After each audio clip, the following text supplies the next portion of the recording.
രണ്ട് കാര്യങ്ങൾ നമ്മൾ ശ്രദ്ധിക്കണം. അതായത് മൂത്രം പതഞ്ഞാണോ പോകുന്നത്, അല്ലെങ്കിൽ ക്രിയാറ്റിൻ വളരെ കുറവാണോ. മസിൽ ബിൽഡിംഗ് ആണ് ആരോഗ്യം എന്നുള്ള ഒരു തോട്ട് പ്രോസസ്സ് നമ്മുടെ യുവാക്കളുടെ ഇടയിലുണ്ട്.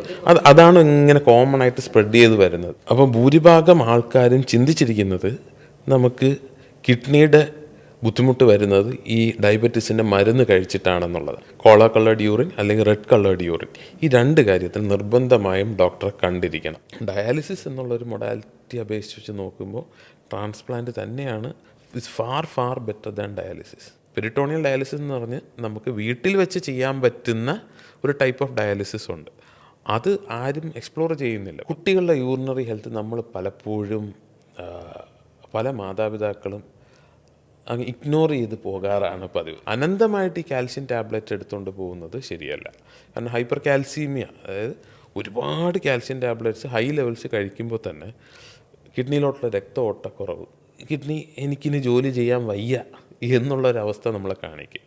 വെള്ളത്തിൻ്റെ അളവിലാണെങ്കിൽ പോലും at least 2.5 to around 3 liters is okay. Uric acid കിഡ്നിക്ക് വില്ലനാണ്. നമുക്ക് സിംറ്റമായിട്ട് കാണിക്കുന്ന ഏറ്റവും പ്രധാനപ്പെട്ടത് വേദന തന്നെ. ചിലപ്പോൾ നടുവേദനയായിരിക്കും, ചിലപ്പോൾ നടുവിൻ്റെ ഭാഗത്തു നിന്ന് മുന്നിലോട്ട് ഇറങ്ങി വരുന്ന വേദന പോലെ ഉണ്ടാകും. NABH അക്രഡിറ്റഡ് ആയിട്ടുള്ള ഒരു multi speciality hospital with 40 speciality in all medical disciplines with more than 300 beds with advanced technology, expert doctors and modern infrastructure. SK Hospitals, touching human lives. Doctor, നമ്മളിങ്ങനെ കേട്ടിട്ടുണ്ട് ഈ മനുഷ്യ ശരീരത്തിലെ അരിപ്പ, കിഡ്നി, അതിലുപരി ഒരു നെഫ്രോളജിസ്റ്റിന് അടുത്ത് കിട്ടുമ്പോൾ അറിയാൻ താല്പര്യമുണ്ട്, കിഡ്നി എന്ത് ധർമ്മമാണ് മനുഷ്യ ശരീരത്തിൽ നിർവഹിക്കുന്നത്, അതിൻ്റെ ഒരു ഇമ്പോർട്ടൻസ് എന്താണ്? നമുക്ക് കിഡ്നിയിൽ നമ്മൾ ആദ്യം എപ്പോഴും പഠിക്കുന്നത് ശരീരത്തിലെ ഏറ്റവും പ്രധാനപ്പെട്ട എക്സ്ക്രീറ്ററി ഓർഗൻ എന്നുള്ള രീതിയിലാണ്. ശരീരത്തിലെ അഴുക്കുകളെല്ലാം വലിച്ചെടുത്ത് പുറമേക്ക് തള്ളുന്ന ഒരു എക്സ്ക്രീറ്ററി ഓർഗൻ. അത് തന്നെയാണ് കിഡ്നിയുടെ പ്രൈമറി ഡ്യൂട്ടി എന്നുള്ളത്. പക്ഷേ അതിനപ്പുറം കിഡ്നിക്ക് ഒരു എൻഡോക്രൈൻ ഫങ്ഷൻ ഉണ്ട്, ഹോർമോണൽ ഫങ്ഷൻസ് ഉണ്ട്. അതായത് ശരീരത്തിൻ്റെ രക്താണുക്കൾ കൂടുന്നത്, ഹീമോഗ്ലോബിൻ കൂട്ടുന്ന എറിത്രോപോയിറ്റിൻ പ്രൊഡക്ഷൻ വരുന്നത് പ്രധാനമായും കിഡ്നിയിൽ നിന്നാണ്. അതുപോലെ തന്നെ vitamin D, active vitamin 125 dihydroxy active vitamin D produce ചെയ്യുന്നത് കിഡ്നിയാണ്. അപ്പോൾ അതുകൊണ്ടാണ് നമുക്ക് പലപ്പോഴും നമ്മുടെ പെർമനൻ്റ് ആയിട്ടുള്ള കിഡ്നി ഡാമേജ് വരുമ്പോഴത്തേക്കും ഭൂരിഭാഗം പേഷ്യൻസിൽ നമ്മൾ കാണുന്നത് ഹീമോഗ്ലോബിൻ ലെവൽ കുറയും, 25 വൈറ്റമിൻ ഡി ലെവൽസ് കുറയും, കാൽസ്യത്തിൻ്റെ അളവ് കുറയും. അപ്പോൾ ഇങ്ങനത്തെ എൻഡോക്രൈൻ ഫങ്ഷൻസും കൂടെ എക്സ്ക്രീറ്ററി ഫങ്ഷൻ്റെ ഒപ്പം വളരെ പ്രധാനപ്പെട്ട കിഡ്നി ഫങ്ഷനിലാണ്. അപ്പോൾ ഈ രണ്ട് ഫങ്ഷൻസും ഒത്തുചേർന്ന് പോകുമ്പോഴാണ് ഒരു നോർമൽ കിഡ്നി ഫങ്ഷൻ എന്ന് നമ്മൾ പറയുന്നത്. അപ്പോൾ ഡോക്ടർ, നമുക്ക് അറിയാൻ താല്പര്യമുണ്ട്, നമ്മുടെ ഈ യൂറിൻ്റെ നിറം വെച്ചിട്ട് അല്ലെങ്കിൽ അതിൻ്റെ ഒരു കോൺസെൻട്രേഷനൊക്കെ വെച്ചിട്ട് നമുക്ക് കിഡ്നിക്ക് എന്തെങ്കിലും പ്രശ്നമുണ്ടോ, അല്ലെങ്കിൽ ഡീഹൈഡ്രേഷൻ നമ്മളെ ബാധിച്ചിട്ടുണ്ടോ, ഇങ്ങനെയൊക്കെ അറിയാൻ സാധിക്കും? നമുക്ക് യൂഷ്വലി കിഡ്നിയുടെ കളർ വെച്ചിട്ട് നമുക്ക് ഏകദേശം നമുക്ക് പറയാൻ പറ്റും. ഒരു ഹൈ കളേർഡ് യൂറിൻ ആണെങ്കിൽ നമുക്ക് ഒരു ഡീഹൈഡ്രേഷൻ ഉണ്ട്, അല്ലെങ്കിൽ കുറച്ചും കൂടെ ലൈറ്റ് കളേർഡ് ആണെങ്കിൽ, ലൈറ്റ് യെല്ലോ കളേർഡ് ആണെങ്കിൽ നമുക്ക് നോർമൽ ഹൈഡ്രേഷൻ, ബോഡി ഹൈഡ്രേഷൻ ഉണ്ടെന്ന് നമുക്ക് പറയാൻ പറ്റും. ഈ യെല്ലോ കളർ എന്നുള്ളതിനേക്കാൾ ഉപരി നമ്മൾ ശ്രദ്ധിക്കേണ്ട വേറെ ചില കാര്യങ്ങളുണ്ട്. ഒന്നുകിൽ ചില സമയത്ത് യൂറിനിലെ രക്താണുക്കൾ RBCs കണ്ടുവരും. ആ സമയത്ത് നമുക്ക് ചിലപ്പോൾ യൂറിൻ രക്തമായിട്ട്, ചുവന്ന രക്തമായിട്ട് പോകാനുള്ള സാധ്യതയുണ്ട്. ആ സമയത്ത് നമ്മൾ ശ്രദ്ധിക്കണം. കാരണം വേറെ എവിടെയും ചിലപ്പോൾ യൂറിൻ ഇൻഫെക്ഷൻ ആയിരിക്കാം, ചിലപ്പോൾ വെറും ഒരു യൂറിൻ ഇൻഫെക്ഷൻ മാത്രമേ ഉണ്ടാവുള്ളൂ, ചിലപ്പോൾ ബ്ലാഡർ ക്യാൻസേഴ്സ്, ഇങ്ങനെയുള്ളതെല്ലാം ഈ ഹെമച്യൂറി, അതായത് മൂത്രത്തിൽ രക്താണുക്കൾ കാണുന്ന ഒരു പ്രതിഭാസം, അങ്ങനെയായിട്ട് നമുക്ക് പ്രസൻറ്റ് ചെയ്യാറുണ്ട്. ഇതുമല്ല, ചില സമയങ്ങളിൽ കിഡ്നിയിൽ നിന്ന് മൂത്രം വരുമ്പോഴത്തേക്കും അതിന് ഒരു കോള കളേർഡ് യൂറിൻ, അതായത് നമ്മുടെ കട്ടൻ ചായയുടെ കളർ വരും. ആ കളർ വരുമ്പോഴത്തേക്ക് നമ്മൾ പെട്ടെന്ന് ശ്രദ്ധിക്കേണ്ട ഒരു കാര്യമാണ്. കാരണം അത് ഗ്ലോമറുലോനെഫ്രൈറ്റിസ്, അതായത് കിഡ്നിയെ നമ്മൾ ബാധിച്ചിട്ടുള്ള ഒരു അസുഖമാണ് ഗ്ലോമറുലോനെഫ്രൈറ്റിസ്. അതിൻ്റെ ഒരു ഡെപ്പിക്ഷൻ ആകാം ഈ കോള കളേർഡ് യൂറിൻ. നമ്മൾ സാധാരണ പലപ്പോഴും കുഞ്ഞുങ്ങളിൽ നമ്മുടെ പേഷ്യൻസ് വരുമ്പോഴത്തേക്ക് കുഞ്ഞുങ്ങളിലൊക്കെയാണ് നമ്മൾ ചോദിക്കുമ്പോൾ അവർ പറയാറുണ്ട്, ഈ മൂത്രത്തിൻ്റെ കളർ വ്യത്യാസം വന്നു, കട്ടൻ ചായ പോലെയാണ് വന്നത്, അല്ലെങ്കിൽ കോള കളർ പോലെയാണ് വന്നത്. അങ്ങനെയുള്ളതെല്ലാം അക്യൂട്ട് ഗ്ലോമറുലോനെഫ്രൈറ്റിസിൻ്റെ ഒരു സിംറ്റം ആകാം. കുറച്ച് ലളിതമാക്കി പറഞ്ഞാൽ എന്താണ് ആ അസുഖം? ഇതിൽ നമുക്ക് ഗ്ലോമറുലോനെഫ്രൈറ്റിസ് എന്ന് പറഞ്ഞാൽ ഒരു ലാർജ് ഗ്രൂപ്പ് ഓഫ് ഡിസോർഡേഴ്സ് ഉണ്ട്. അതിൽ പലപ്പോഴും നമുക്ക് ഓട്ടോ ഇമ്മ്യൂൺ, അതായത് നമ്മുടെ ശരീരം തന്നെ നമ്മുടെ കിഡ്നിക്കെതിരെ ആൻറ്റിബോഡീസ് ഉണ്ടാക്കി പ്രവർത്തിക്കുന്ന കുറേ അസുഖങ്ങളുണ്ട്. അതൊന്ന്. രണ്ടാമത്തത്, ചിലപ്പോൾ ഒരു ഇൻഫെക്ഷൻ വന്നാൽ, ഇൻഫെക്ഷൻ റിലേറ്റഡ് ഗ്ലോമറുലോനെഫ്രൈറ്റിസ്, അവിടെയും നമ്മുടെ ആൻറ്റിബോഡീസ്, ഇൻഫെക്ഷനെതിരെ ആൻറ്റിബോഡീസ് പ്രവർത്തിക്കും. അതേ ആൻറ്റിബോഡീസ് നമ്മുടെ കിഡ്നിക്കെതിരെയും പ്രവർത്തിക്കാനുള്ള സാധ്യതയുണ്ട്. അങ്ങനെയുള്ളപ്പോഴത്തേക്ക് നമുക്ക് കിഡ്നി ഫെയിലിയർ വരാം. അതിനോടൊപ്പം തന്നെ കിഡ്നിയിൽ നിന്ന് ചെറിയ രക്താണുക്കൾ വരാനുള്ള സാധ്യതയുണ്ട്. അങ്ങനെ വരുമ്പോൾ കിഡ്നിയിൽ നിന്ന് വരുന്ന മൂത്രത്തിൻ്റെ കളറിന് വ്യത്യാസം വരാറുണ്ട്.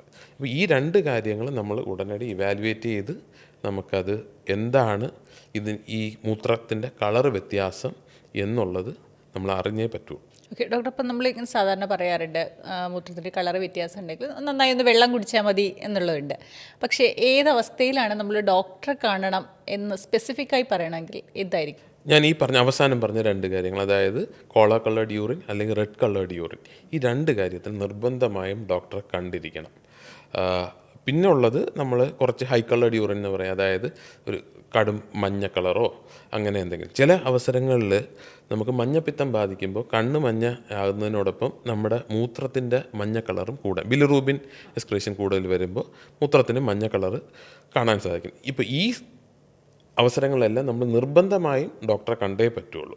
അല്ലാതെ ഒരു ലൈറ്റ് യെല്ലോ കളർ അല്ലെങ്കിൽ കുറച്ചും കൂടെ ഡാർക്ക് യെല്ലോ കളർ നമുക്ക് നമ്മൾ ഒന്ന് റിട്രോസ്പെക്റ്റീവായിട്ട് ആലോചിച്ച് കഴിഞ്ഞാൽ നമ്മൾ തലേ ദിവസം അല്ലെങ്കിൽ ഇന്നലെയൊക്കെ നമ്മൾ എങ്ങനെ വെള്ളം കുടിച്ചു, നമ്മുടെ അറ്റ്മോസ്ഫിയറിക് ടെമ്പറേച്ചർ കൂടുതലായി, നമ്മൾ ഒരുപാട് വിയർത്തു, നമ്മൾ അതിനനുസരിച്ച് വെള്ളം കുടിച്ചോ എന്നുള്ളത് ആലോചിക്കുമ്പോൾ നമുക്ക് ഏകദേശം പിടിക്കുന്നുണ്ട്.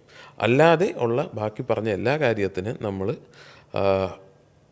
ഉടനടി തന്നെ ഡോക്ടറെ തന്നെ കണ്ട് അതിൻ്റെ ഇവാലുവേറ്റ് നിർബന്ധമായും ചെയ്യേണ്ടതാണ്.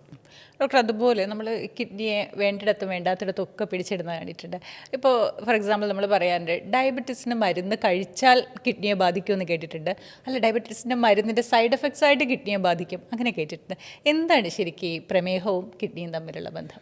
നമുക്ക് ലോകത്തിൽ ഏറ്റവും കൂടുതൽ ക്രോണിക് കിഡ്നി ഡിസീസ്, അതായത് പെർമനൻ്റ് ആയിട്ടുള്ള കിഡ്നി ഡാമേജിൻ്റെ കോസ് എന്ന് പറയുന്ന ഡയബറ്റീസിനെയാണ്. അപ്പോൾ ഭൂരിഭാഗം ആൾക്കാരും ചിന്തിച്ചിരിക്കുന്നത് നമുക്ക് കിഡ്നിയുടെ ബുദ്ധിമുട്ട് വരുന്നത് ഈ ഡയബറ്റീസിൻ്റെ മരുന്ന് കഴിച്ചിട്ടാണെന്നുള്ളതാണ്. പക്ഷേ അതിൻ്റെ യഥാർത്ഥ കാരണം നേരെ ഓപ്പോസിറ്റാണ്.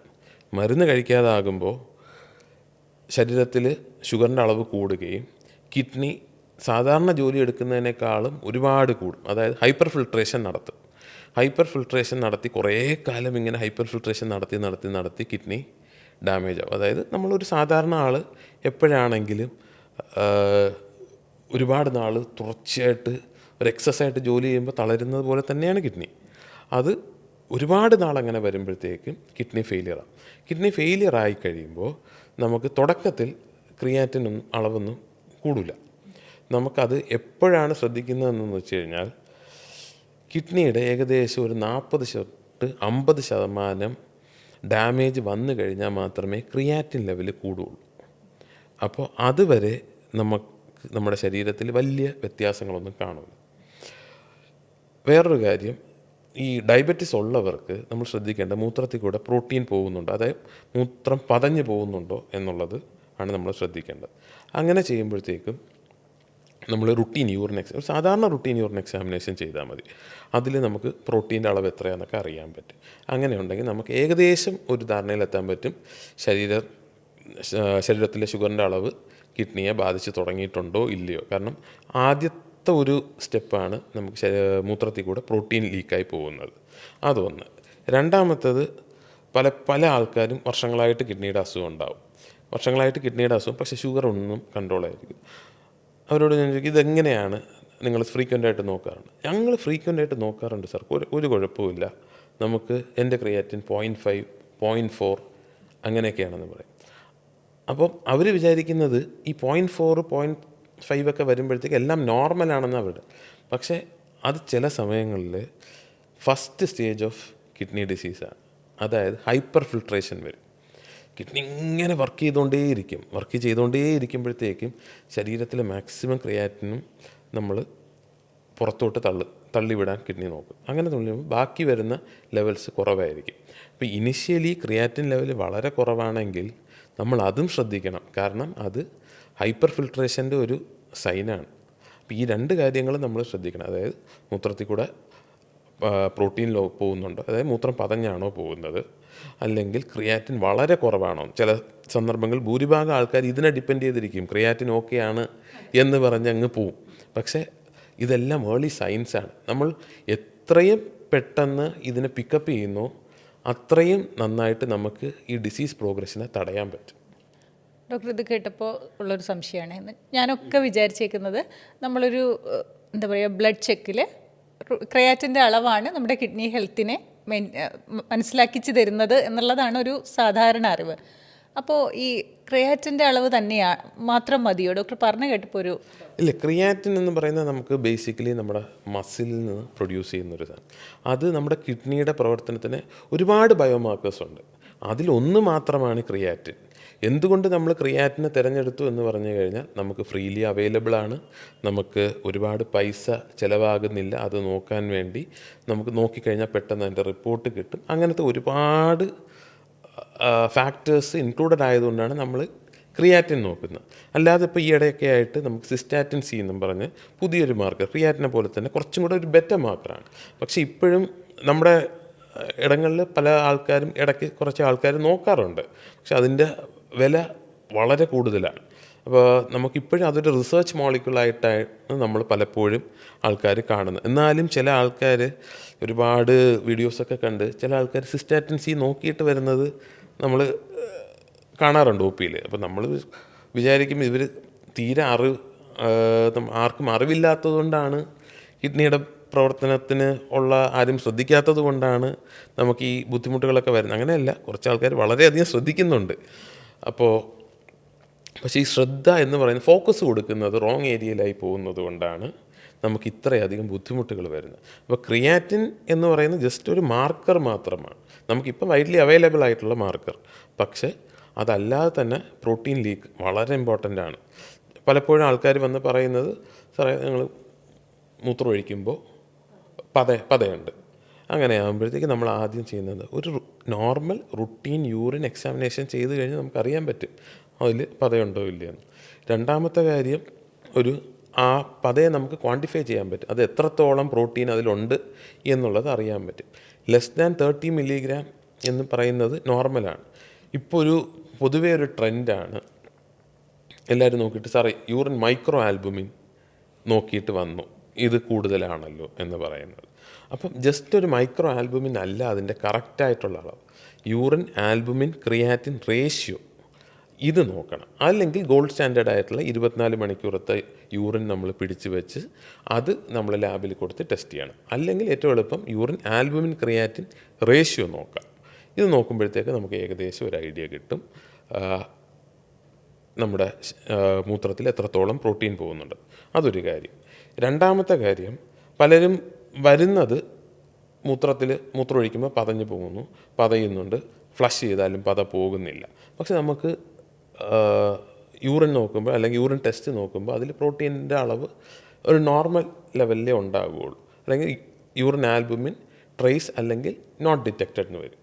അതെന്താ സംഭവിക്കുന്നതെന്ന് വെച്ചാൽ, നമ്മൾ മോസ്റ്റ്ലി നമ്മുടെ ബാത്റൂംസ് എല്ലാം നമ്മൾ ഡിറ്റർജൻറ്റ് വെച്ച് കഴുകി വൃത്തിയാക്കിയാണ് മോസ്റ്റ്ലി എല്ലായിടത്തും. അങ്ങനെ ആകുമ്പോഴത്തേക്ക് നമ്മൾ അതിലോട്ട് മൂത്രം ഒഴിക്കുമ്പം ആ സോപ്പിൻ്റെയും ഡിറ്റർജൻറ്റിൻ്റെയൊക്കെ ഒരു സർഫസ് ടെൻഷൻ ഉണ്ടാവും. അപ്പോൾ അത് കാരണം പതഞ്ഞ് വരാം. അപ്പോൾ നമ്മൾ ഇത് വീണ്ടും നമുക്ക് ഈ സംശയം കൊണ്ട് ഒരുപാട് പേടിച്ചിരിക്കേണ്ട കാര്യമില്ല.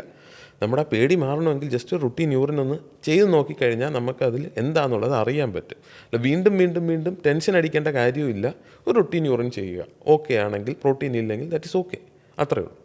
അതുപോലെ ഡോക്ടർ, എന്തെങ്കിലും ഒരു ലൈഫ് സ്റ്റൈൽ പ്രശ്നം കൊണ്ട്, ഇപ്പോൾ കേട്ടിട്ടുണ്ട് ജിമ്മിൽ പോകുന്നു, ഓവറായിട്ട് പ്രോട്ടീൻ ഇൻടേക്ക് ചെയ്യുന്നു, അത് കിഡ്നിയെ ബാധിക്കുന്നു, അങ്ങനെയൊക്കെ കേട്ടിട്ടുണ്ട്. അങ്ങനെ എന്തെങ്കിലും കേസ് വന്നതായിട്ട് ഓർമ്മ? നമുക്ക് ആക്ച്വലി ഈ ഇടയായിട്ട് കുറച്ച് റെഗുലറായിട്ട് തന്നെ കേസ് വരാറുണ്ട്. കാരണം പലപ്പോഴും മസിൽ ബിൽഡിംഗ് ആണ് ആരോഗ്യം എന്നുള്ള ഒരു തോട്ട് പ്രോസസ്സ് നമ്മുടെ യുവാക്കളുടെ ഇടയിലുണ്ട്. അതാണ് ഇങ്ങനെ കോമൺ ആയിട്ട് സ്പ്രെഡ് ചെയ്ത് വരുന്നത്. അപ്പോൾ ഇവരിൽ പലർക്കും നമ്മൾ കണ്ടുവരുന്നതാണ് ക്രിയാറ്റിൻ ലെവൽസ് നമ്മൾ കൂടും. അപ്പോൾ ഒരു 2 ആഴ്ച മുമ്പ് ഒരു 23 വയസ്സുള്ള ഒരു ചെറുപ്പക്കാരൻ ഒ പിയിൽ വന്നിരുന്നു. പുള്ളി ഞാൻ വരുമ്പോൾ തന്നെ നല്ല നമുക്ക് കണ്ടാലറിയാം പുള്ളി നല്ലോണം വർക്കൗട്ട് ചെയ്ത് നല്ല കറക്റ്റ് ജിമ്മനായിട്ട് വരുന്നു. അപ്പം ഞാൻ ചോദിച്ചു, നിങ്ങൾ പ്രോട്ടീൻ പൗഡേഴ്സ് എടുക്കാറുണ്ടോ? പറഞ്ഞ് എടുക്കാറുണ്ട്. കോമ്പറ്റീഷൻസ്, അതായത് മസിൽ ബിൽഡിംഗ് കോമ്പറ്റീഷൻസിൽ പങ്കെടുക്കാറുണ്ടോ? അതും പങ്കെടുക്കാറുണ്ട്.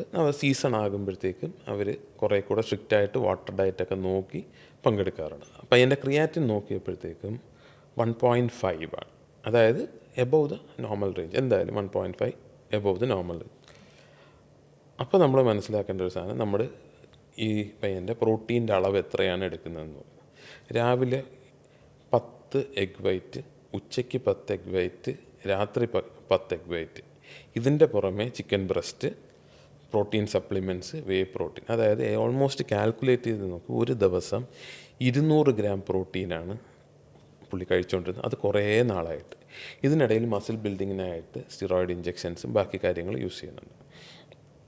അപ്പോൾ ഞാൻ നേരത്തെ പറഞ്ഞ പോലെ ഷുഗർ എത്രത്തോളം കിഡ്നിക്ക് ബുദ്ധിമുട്ടുണ്ടോ, എത്രത്തോളം കിഡ്നിയുടെ ഓവർലോഡ് ചെയ്യുന്നുണ്ടോ, അതിനേക്കാൾ കുറച്ച് കൂടുതൽ പ്രോട്ടീൻസ് ഓവർലോഡ് ചെയ്യും.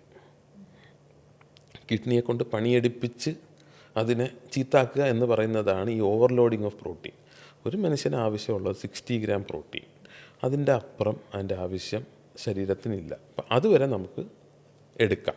അതിൻ്റെ മുകളിലുള്ള മസിൽ ബിൽഡിംഗ് എന്ന് പറയുന്നത് കംപ്ലീറ്റ്ലി ഒരു മസിൽ ബിൽഡിംഗ് എന്ന് പറയുമ്പോഴത്തേക്കും ഇപ്പോൾ കോമ്പറ്റീഷന് പോയേ പറ്റുള്ളൂ എന്നുള്ള ആൾക്കാരാണെങ്കിൽ ഫ്രീക്വൻ്റ് ആയിട്ട് റുട്ടീൻ യൂറിനും നോക്കണം, റിയൽ ഫങ്ഷൻ ടെസ്റ്റുകളും നോക്കേണ്ടതായിട്ടുണ്ട്. പിന്നെ നമ്മൾ പതുക്കെ ആ ചെറുപ്പക്കാരിൽ പ്രോട്ടീൻ ഇൻടേക്ക് പതുക്കെ കുറച്ചു. ഇപ്പം ബാക്കി എക്സ്ട്രാ സ്റ്റിറോയിഡ് ഇഞ്ചെക്ഷൻസ്, ടാബ്ലറ്റ്സ് എല്ലാം നിർത്തി പതുക്കെ ക്രിയാറ്റിൻ കുറഞ്ഞു തുടങ്ങി. ഇപ്പോൾ 1.3. നല്ല മസിൽ മാസ് ഉള്ളത്, ഞാൻ നേരത്തെ പറഞ്ഞ പോലെ മസിലിൽ നിന്നാണ് ക്രിയാറ്റിൻ വരുന്നത്. അപ്പോൾ നല്ല മസിൽ മാസ് ഉണ്ടെങ്കിൽ ശരീരത്തിലെ ക്രിയാറ്റിൻ്റെ അളവ് കൂടുതലായിരിക്കും. അപ്പോൾ അതിനനുസരിച്ച് ആ ഒരു ഫാക്ടറും കൂടെ നമ്മൾ ഇതിൽ ഇൻക്ലൂഡ് ചെയ്യണം. പ്രോട്ടീൻസ് എപ്പോഴും നമ്മുടെ ശരീരത്തിന് ആവശ്യമുള്ള ഒരു 60 ഗ്രാം, അല്ലെങ്കിൽ മാക്സിമം 70 ഗ്രാം. അതിൻ്റെ മുകളിൽ പോകേണ്ട ഒരാവശ്യവും ഇല്ല. അപ്പോൾ ഡോക്ടർ, ജനറലി ജിമ്മിൽ പോകുന്ന പ്രോട്ടീൻ ഞങ്ങൾ ജിമ്മിൽ പോയി വർക്കൗട്ട് ചെയ്യാണ്, ഞങ്ങൾക്ക് പ്രോട്ടീൻ വളരെ ആവശ്യമാണെന്ന് കരുതി 10 മുട്ട 20 മുട്ടയൊക്കെ എടുക്കുന്ന മനുഷ്യരോട്, അല്ലെങ്കിൽ ഒരു യങ്സ്റ്റേഴ്സിനോട് ആസ് എ നെഫ്രോളജിസ്റ്റ് ഡോക്ടർക്ക് എന്താ പറയുക? നമ്മുടെ ശരീരത്തിന് ആവശ്യമുള്ള കാര്യങ്ങൾ മാത്രം ചെയ്യുക. അതിന് അപ്പുറം നമ്മൾ എന്ത് ചെയ്ത് കഴിഞ്ഞാലും ശരീരം അതിനെ റിജക്റ്റ് ചെയ്യത്തേ ഉള്ളൂ. പ്രോട്ടീൻ ഇൻടേക്ക് ആണെങ്കിലും നമ്മൾ വേറെ എന്തെങ്കിലും അരച്ച് കലക്കി കുടിക്കുന്ന എന്താണെങ്കിലും ശരീരത്തിന് ആവശ്യമുള്ളത് ശരീരം ഏകദേശം തീരുമാനിച്ച് വെച്ചിട്ടുണ്ട്. അതിൻ്റെ മുകളിൽ പോകുന്ന എല്ലാ കാര്യങ്ങളും ശരീരം റിജക്റ്റ് ചെയ്യത്തേ ഉള്ളൂ. അതല്ലെങ്കിൽ അതൊരു ഓർഗൻ ഫെയിലിയറോ അല്ലെങ്കിൽ വേറെ എന്തെങ്കിലുമായിട്ട് മാനിഫെസ്റ്റ് ചെയ്യും. ജിമ്മിൽ പോകുന്നവർ ആരോഗ്യം ശ്രദ്ധിക്കാനാണെങ്കിൽ നല്ലോണം റെഗുലറായിട്ട് എക്സസൈസ് ചെയ്യുക. എല്ലാ മസിൽസും നമ്മൾ വർക്കൗട്ട് ചെയ്ത് ഫിറ്റാക്കി വെക്കുക. കാരണം മസ്കുലോസ്കെൽറ്റൽ സിസ്റ്റം എന്ന് പറയുന്നത് നമ്മുടെ ലൈഫ് ലോഞ്ചിവിറ്റിയെ വളരെയധികം ഹെൽപ്പ് ചെയ്യുന്നൊരു കാര്യമാണ്. നമ്മുടെ ക്വാളിറ്റി ഓഫ് ലൈഫിനെ എല്ലാം ഹെൽപ്പ് ചെയ്യുന്നതാണ്. പക്ഷേ ആ ഒരു പേരും പറഞ്ഞ് നമുക്ക് കിഡ്നി ഓവർലോഡ് ചെയ്ത് കഴിഞ്ഞാൽ കിഡ്നി ഒരു പരിധിവരെ സഹിക്കും. അത് കഴിഞ്ഞാൽ പതുക്കെ ഫെയിലിയറിലോട്ട് പോകും.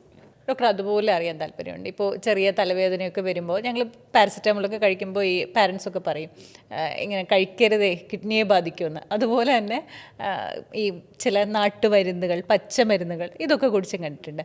ഈ നമ്മൾ പാരസെറ്റമോൾ അല്ലെങ്കിൽ പെയിൻ കില്ലേഴ്സൊക്കെ കഴിക്കുന്നത്, അതുപോലെ നാട്ടുവൈദ്യം, ഇതൊക്കെ കിഡ്നിയെ ബാധിക്കുമോ? എങ്ങനെയാണതിന്? തീർച്ചയായിട്ടും കിഡ്നിയെ ബാധിക്കാറുണ്ട്. നമുക്ക് ഒരു പാരസെറ്റമോൾ കഴിക്കുന്നത് വരെ നമുക്ക് ഓക്കെ, നമ്മുടെ കിഡ്നിക്ക് അധികം ബാധിക്കും. പാരസെറ്റമോൾ മെയിൻലി എക്സ്ക്രീറ്റഡ് ബൈ അതിൻ്റെ മെറ്റബോളിസം എല്ലാം നടക്കുന്ന ലിവറിലാണ്. Paracetamol is okay. അല്ലാത്ത തരം വേറെ ഓപ്പിയോയിഡ് അനാൽജസിക്സ് ഒക്കെ ഉണ്ട് നമുക്ക് പെയിൻ കുറയ്ക്കാനുള്ളത്. പക്ഷെ അതൊന്നും നമുക്ക് ഫ്രീലി അവൈലബിൾ ഒരു മെഡിക്കൽ സ്റ്റോറിൽ പോയി വാങ്ങിച്ച് കഴിക്കാൻ പറ്റുന്നതല്ല. അതൊക്കെ ഒരു ഡോക്ടറിൻ്റെ പ്രിസ്ക്രിപ്ഷനോട് കൂടി മാത്രം ചെയ്യേണ്ട കാര്യം. ഒരു വേദനയ്ക്ക് ഒരു പാരസെറ്റമോൾ കഴിക്കുന്നത് ഓക്കെ. പക്ഷെ അതിന് മുകളിലുള്ള എല്ലാ കാര്യങ്ങളും, അതായത് NSAIDs എല്ലാം കിഡ്നിയിലോട്ടുള്ള രക്തോട്ടത്തെ കുറയ്ക്കുകയും കിഡ്നിയെ ഡാമേജ് ചെയ്യാനും സാധ്യതയുള്ള കാര്യങ്ങളാണ്. അതുകൊണ്ട് പാരസെറ്റമോൾ കഴിക്കുക. എന്നിട്ടും നമുക്ക് വേദന കുറവില്ലെങ്കിൽ ഉറപ്പായിട്ടും ഒരു ഡോക്ടറിൻ്റെ അടുത്തോട്ട് പോവുക. പിന്നെ പറഞ്ഞ രണ്ടാമത്തെ കാര്യം, നാട്ടുവൈദ്യം, പച്ചമരുന്ന്, ഇല കലക്കി കുടിക്കുക. അപ്പോൾ ഞാൻ ഈ നെഫ്രോളജി ജോയിൻ ചെയ്യുന്ന സമയത്ത് ഞാൻ ആദ്യത്തെ ആഴ്ചകളിൽ കണ്ടൊരു കേസാണ്. ഒരു 42 വയസ്സുള്ള ഒരു മനുഷ്യൻ. പുള്ളി റീനൽ ഫെയിലിയറായിട്ട് അഡ്മിറ്റാണ്. നമ്മൾ ഹിസ്റ്ററി ചോദിച്ച് വന്നപ്പോഴാണ് പുള്ളിക്ക് ഒരു വർഷമായിട്ട് പ്രഷറുണ്ട്, കൊളസ്ട്രോളും ഉണ്ട്. അത് അണ്ടർ കൺട്രോളായിരുന്നു. അപ്പോൾ സുഹൃത്തുക്കളെല്ലാവരും പറഞ്ഞു ഇത് മരുന്നുകളൊക്കെ ഇത്രയും കഴിച്ചു കഴിഞ്ഞാൽ കിഡ്നിയെ ബാധിക്കും, ബുദ്ധിമുട്ടാകും, അതുകൊണ്ട് മരുന്ന് കഴിക്കേണ്ട, നമുക്കൊരു ഇരുമ്പൻ പുളി, നമ്മുടെ നാട്ടിൽ ഇരുമ്പൻ പുളി എന്ന് പറയും, പുളിഞ്ചിക്ക, ഇരുമ്പൻ പുളി അടിച്ച് ജ്യൂസ് അടിച്ച് കുടിച്ചു കഴിഞ്ഞാൽ നമുക്ക് എല്ലാം റെഡിയാവും, പ്രഷറിൻ്റെ ഗുളിക കഴിക്കേണ്ട കാര്യമില്ല എന്നുള്ളത്. പക്ഷെ സംഭവിച്ചത് എന്താണെന്ന് വെച്ച് കഴിഞ്ഞാൽ ഇരുമ്പൻ പുളിയിൽ കാൽഷ്യം ഓക്സലേറ്റ് ക്രിസ്റ്റൽസ് ഉണ്ട്. ഇത് കിഡ്നിയിൽ പോയി പ്രസിപ്പിറ്റേറ്റ് ചെയ്ത് കംപ്ലീറ്റ് കിഡ്നി ഷട്ട് ഡൗൺ ആണ് സംഭവിച്ചത്. ഇപ്പോൾ ഈ പല നെഫ്രോളജിസ്റ്റുകൾക്കും ഇതേ എക്സ്പീരിയൻസ് ഉണ്ടാവും. അതുപോലെ തന്നെ നാട്ടുവൈദ്യം എന്ന് പറഞ്ഞാൽ ചില ഇലകളും ബാക്കി കാര്യങ്ങളും എല്ലാം കൂടെ അരച്ച് കലക്കി കൊടുക്കുന്ന ചില സംവിധാനങ്ങളുണ്ട്. അപ്പോൾ ഇതിലും ഏതാണ് നെഫ്രോടോക്സിക് എന്നുള്ളത് ഒന്നും പറയാൻ പറ്റില്ല. ബാക്കി എല്ലാ സയൻസിലും ഏതാണ് കൃത്യമായി നെഫ്രോടോക്സിക് ആണോ അല്ലയോ എന്ന് വേർതിരിച്ചിട്ടില്ല. അപ്പോൾ നമുക്കത് പറയാൻ പറ്റാത്തിടത്തോളം കാലം നമുക്കത് സേഫാണെന്നും പറയാൻ പറ്റില്ല. നമുക്കിതേപോലെ എസ്പെഷ്യലി കോവിഡിൻ്റെ സമയത്തൊക്കെ ഒരുപാട് നാട്ടുവൈദ്യം നമുക്ക് പ്രചാരത്തിലുണ്ടായിരുന്നു. എസ്പെഷ്യലി ഞാൻ റെസിഡൻസി ചെയ്തതൊക്കെ തമിഴ്നാട്ടിലായിരുന്നു. ആ സമയത്ത് ഒരുപാട് ആൾക്കാർ റീനൽ ഫെയിലിയറായിട്ട് വരും. അപ്പോൾ നമ്മൾ ആ ഹിസ്റ്ററി ചോദിക്കുമ്പോഴാണ് അവർ പറയുന്നത് അവരുടെ നാട്ടിൽ ഒരു കഫ് സിറപ്പ് എന്നും പറഞ്ഞിട്ട് അവിടുത്തെ ലോക്കൽ വൈദ്യൻ കൊടുത്തു. കുടിച്ചു കഴിഞ്ഞതിന് ശേഷം 1-2 ആഴ്ച കഴിഞ്ഞപ്പോൾ കാലിൽ നീര്, മൂത്രത്തിൻ്റെ അളവിൽ കുറവ്, അങ്ങനെ ഒരുപാട് പേര് വരുന്നുണ്ടായിരുന്നു. അപ്പോൾ നമ്മൾ ആ ഒരു ഡെസ്പറേറ്റ് സമയത്ത്, കോവിഡ് എന്നുള്ള ഡെസ്പറേറ്റ് ടൈമിൽ നമ്മൾ എന്ത് കിട്ടിയാലും ചെയ്യും എന്നുള്ളൊരവസ്ഥയിൽ ഒരുപാട് ആൾക്കാർ ചെയ്തതാണ്. പക്ഷേ ലക്കിലി കുറേയൊക്കെ നമുക്ക് റിവേഴ്സിബിൾ കിഡ്നി ഇഞ്ചുറീസ് ആയതുകൊണ്ട് വലിയ കുഴപ്പമില്ലാതെ അവർ റിക്കവറായിപ്പോയി. നമുക്ക് അവരെ കൂടെ പറഞ്ഞ് പഠിപ്പിച്ച് വിടാനും പറ്റി. അപ്പോൾ നമ്മുടെ എന്തെങ്കിലും ബുദ്ധിമുട്ടുണ്ടെങ്കിൽ നമ്മളായിട്ടൊരു സൊല്യൂഷൻ കണ്ടെത്താതെ നമ്മളിതിൽ എക്സ്പീരിയൻസ്ഡ് ആയിട്ടുള്ള ആൾക്കാരുണ്ടെങ്കിൽ അവരോട് ചോദിച്ച് ഒരു തീരുമാനത്തിലെത്തുന്നതായിരിക്കും നമ്മുടെ ഓർഗൻസിന് നല്ലത്. അതുപോലെ ഡോക്ടർ, കിഡ്നി സ്റ്റോൺ ഒരുപാട് മിത്സ് ഉള്ളതാണെന്ന് തോന്നിയിട്ടുണ്ട്. കാരണം അതിനും ഇതുപോലെ പച്ചമരുന്ന് കലക്കി കുടിക്കുന്നതൊക്കെ നേരിട്ട് ഞാൻ കണ്ടിട്ടും പോലും ഉണ്ട് അത്. അപ്പോൾ എന്താണ് കിഡ്നി സ്റ്റോൺ, അതിൻ്റെ ട്രീറ്റ്മെൻറ്റ്സ് എന്താണ്? നമുക്ക് കിഡ്നി സ്റ്റോൺ എന്ന് പറയുന്നത് പല ടൈപ്പ് ഉണ്ട്. അത് calcium oxalate, uric acid, calcium phosphate, അങ്ങനെ ട്രിപ്പിൾ ഫോസ്ഫേറ്റ് സ്റ്റോൺസ്, അങ്ങനെ ഒരുപാട് തരമുണ്ട്. അപ്പോൾ ഇതിലെല്ലാം സംഭവിക്കുന്നത് എന്താണെന്ന് വെച്ച് കഴിഞ്ഞാൽ നമ്മുടെ ശരീരത്തിൽ എക്സ്ക്രീറ്റ് ചെയ്യുന്ന യൂറിൻ പ്രൊഡ്യൂസ് ചെയ്ത് വരുമ്പോഴത്തേക്കും അതിൽ ചിലപ്പം കാൽഷ്യം ഓക്സലേറ്റിൻ്റെ അളവ് വളരെ കൂടുതൽ, അല്ലെങ്കിൽ ഈ സ്റ്റോൺ ഉണ്ടാക്കുന്നതിൽ നിന്ന് പ്രിവെൻറ്റ് ചെയ്യുന്ന കുറച്ച് ഇൻഹിബിറ്റേഴ്സ് ഉണ്ട്, സിട്രേറ്റ് അതേപോലുള്ളത്. അപ്പോൾ അതിൻ്റെ അളവ് കുറയുന്നു. അങ്ങനെ ഒരുപാട് ഫാക്ടേഴ്സ് കമ്പൈൻ ചെയ്തിട്ടാണ് ഒരാൾക്ക് സ്റ്റോൺ ഉണ്ടാകുമോ ഇല്ലയോ എന്നുള്ളത് നമുക്ക് തീരുമാനിക്കാൻ പറ്റുന്നത്. ഒന്ന്. രണ്ടാമത്തെ കാര്യം, മാഡം പറഞ്ഞതുപോലെ ഒരു കിഡ്നി സ്റ്റോൺ ആദ്യം ഡയഗ്നോസ് ചെയ്ത് കഴിഞ്ഞാൽ പലരും നാട്ടുവൈദ്യൻ്റെ അടുത്ത് പോയിട്ട് കല്ലുരുക്കി എന്നൊക്കെ പറഞ്ഞ് അരച്ചും പൊടിച്ചുമൊക്കെ കഴിക്കാറുണ്ട്. നമ്മളൊന്ന് മനസ്സിലാക്കേണ്ടത്, ഓൾറെഡി ഒരു സ്റ്റോൺ ഫോം ആയിക്കഴിഞ്ഞാൽ അതിനെ ഒരിക്കലും ഉരുക്കി കളയാനോ അലിയിച്ച് കളയുക എന്നുള്ളതൊന്നും നടക്കുന്ന കാര്യമല്ല. ചെറിയ സ്റ്റോണാണ്, വലിപ്പം കുറവാണെങ്കിൽ അത് നമ്മുടെ മൂത്രത്തിൽ കൂടെ തന്നെ പാസ് ചെയ്ത് പോകണം. അല്ലാതെ അത് നിൽപ്പിൽ അലിഞ്ഞു പോവുകയോ ഉരുകി പോകുന്ന ഒരു സംവിധാനമോ അല്ല അതിനുള്ള മരുന്നുകളോ ഇതുവരെ ഇല്ല. ഒന്ന്. രണ്ടാമത്തെ കാര്യം, നമ്മൾ പലപ്പോഴും ഒരുപാട് ഡീഹൈഡ്രേറ്റ് ആകും. അതായത് ഡീഹൈഡ്രേറ്റ് ആകുമ്പോൾ കുറേ നാളായിട്ട് വെള്ളത്തിൻ്റെ അളവ് കുറവ്, നമ്മൾ ഒരുപാട് ഹൈ ടെമ്പറേച്ചർ അറ്റ്മോസ്ഫിയറിലാണ് വർക്ക് ചെയ്യുന്നത്. അങ്ങനെയുള്ള സമയത്ത് യൂറിൻ കോൺസെൻട്രേറ്റഡ് ആകും. യൂറിൻ കോൺസെൻട്രേറ്റഡ് ആകുമ്പോഴത്തേക്കും ചില ജനറ്റിക് ഫാക്ടേഴ്സോ അല്ലെങ്കിൽ ഈ കാൽഷ്യം ഓക്സലേറ്റ്, കാൽഷ്യം ഫോസ്ഫേറ്റ് ഇതേപോലുള്ള സാധനങ്ങളുടെ കോൺസെൻട്രേഷൻ യൂറിനിൽ കൂടും. അങ്ങനെ അത് പതുക്കെ ഒരു ചെറിയ കല്ലായിട്ട് അതിൻ്റെ ചുറ്റും ഈ calcium oxalate, calcium phosphate crystals വന്ന് ഇങ്ങനെ കുമിഞ്ഞു കൂടി അങ്ങനെ ഒരു ചെറിയ കല്ല് വലിയ കല്ലായിട്ട് മാറും. അപ്പോൾ ഈ ഒരു ചെറിയ കല്ല് നമുക്ക് യൂറിനിൽ കൂടെ പാസ് ചെയ്ത് പോകും.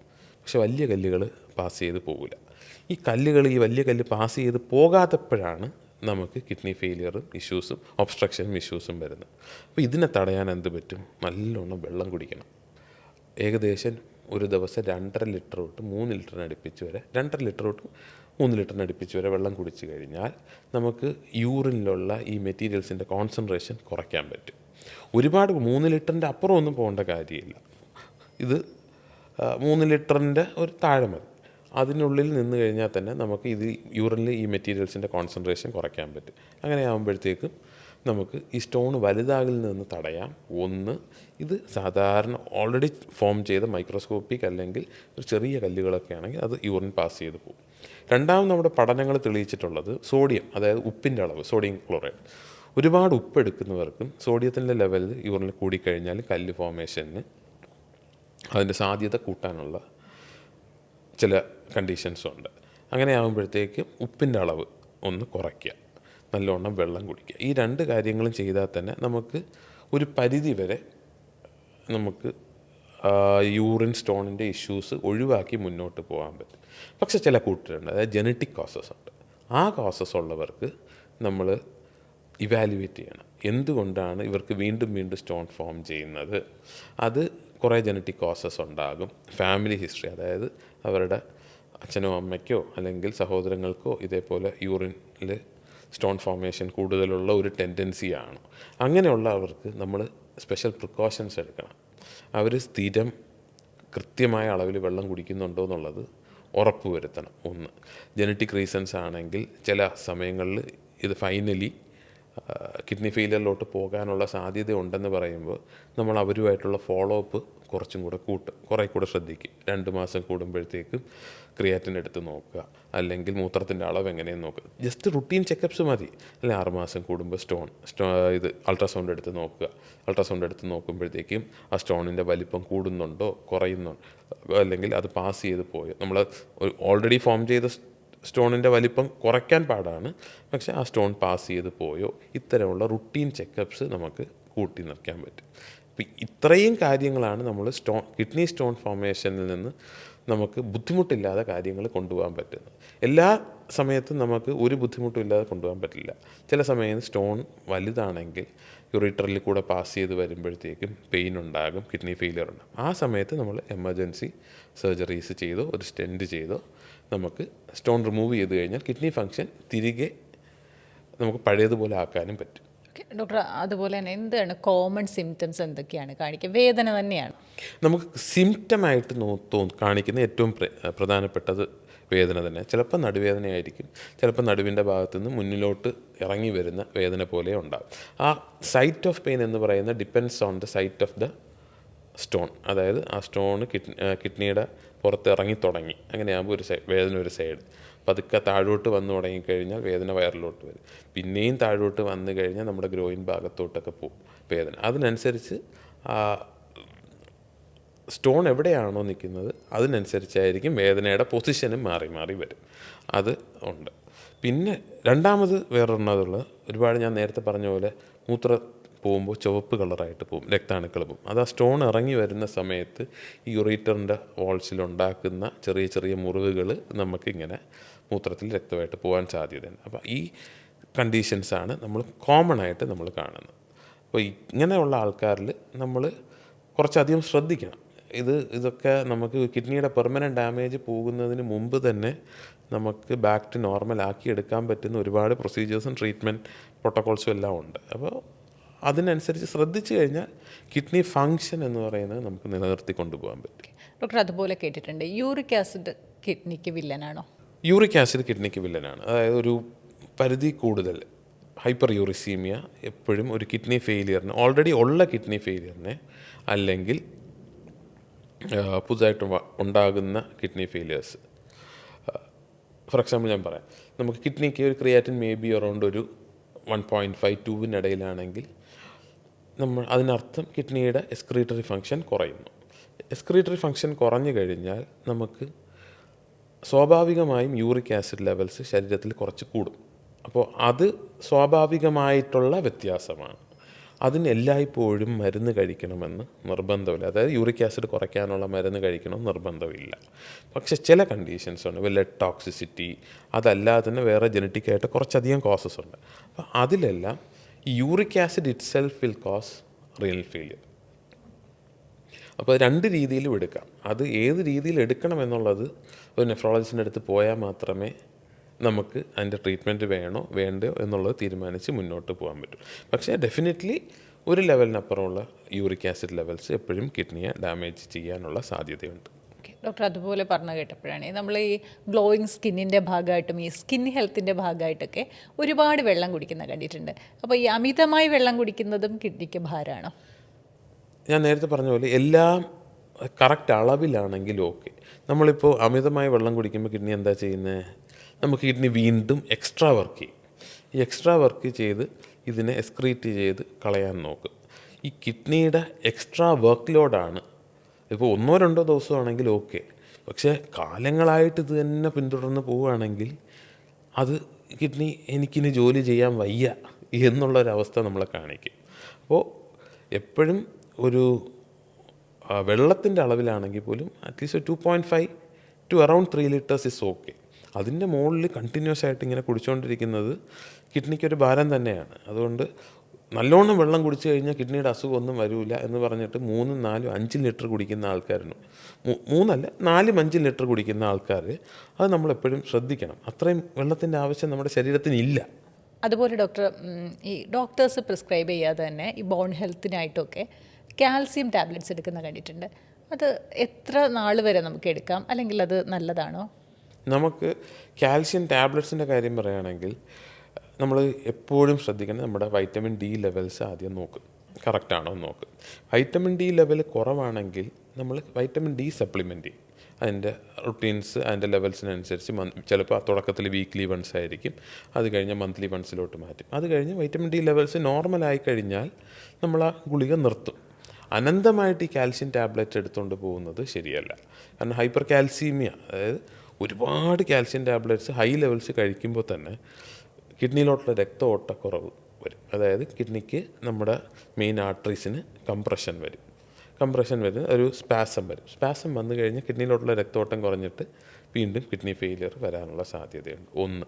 രണ്ടാമത്തത്, പണ്ടത്തെ പഠനങ്ങൾ കാണിച്ചിരുന്നത് കാൽസ്യം ലെവൽസ് കൂടിക്കഴിഞ്ഞാൽ സ്റ്റോണുകൾ ഉണ്ടാകാൻ സാധ്യത. പക്ഷെ ഇപ്പം റിഗാർഡിങ് സ്റ്റോൺ നമുക്ക് കാൽസ്യം ലെവൽസ് വലിയ ബുദ്ധിമുട്ടുണ്ടാക്കുന്നില്ല.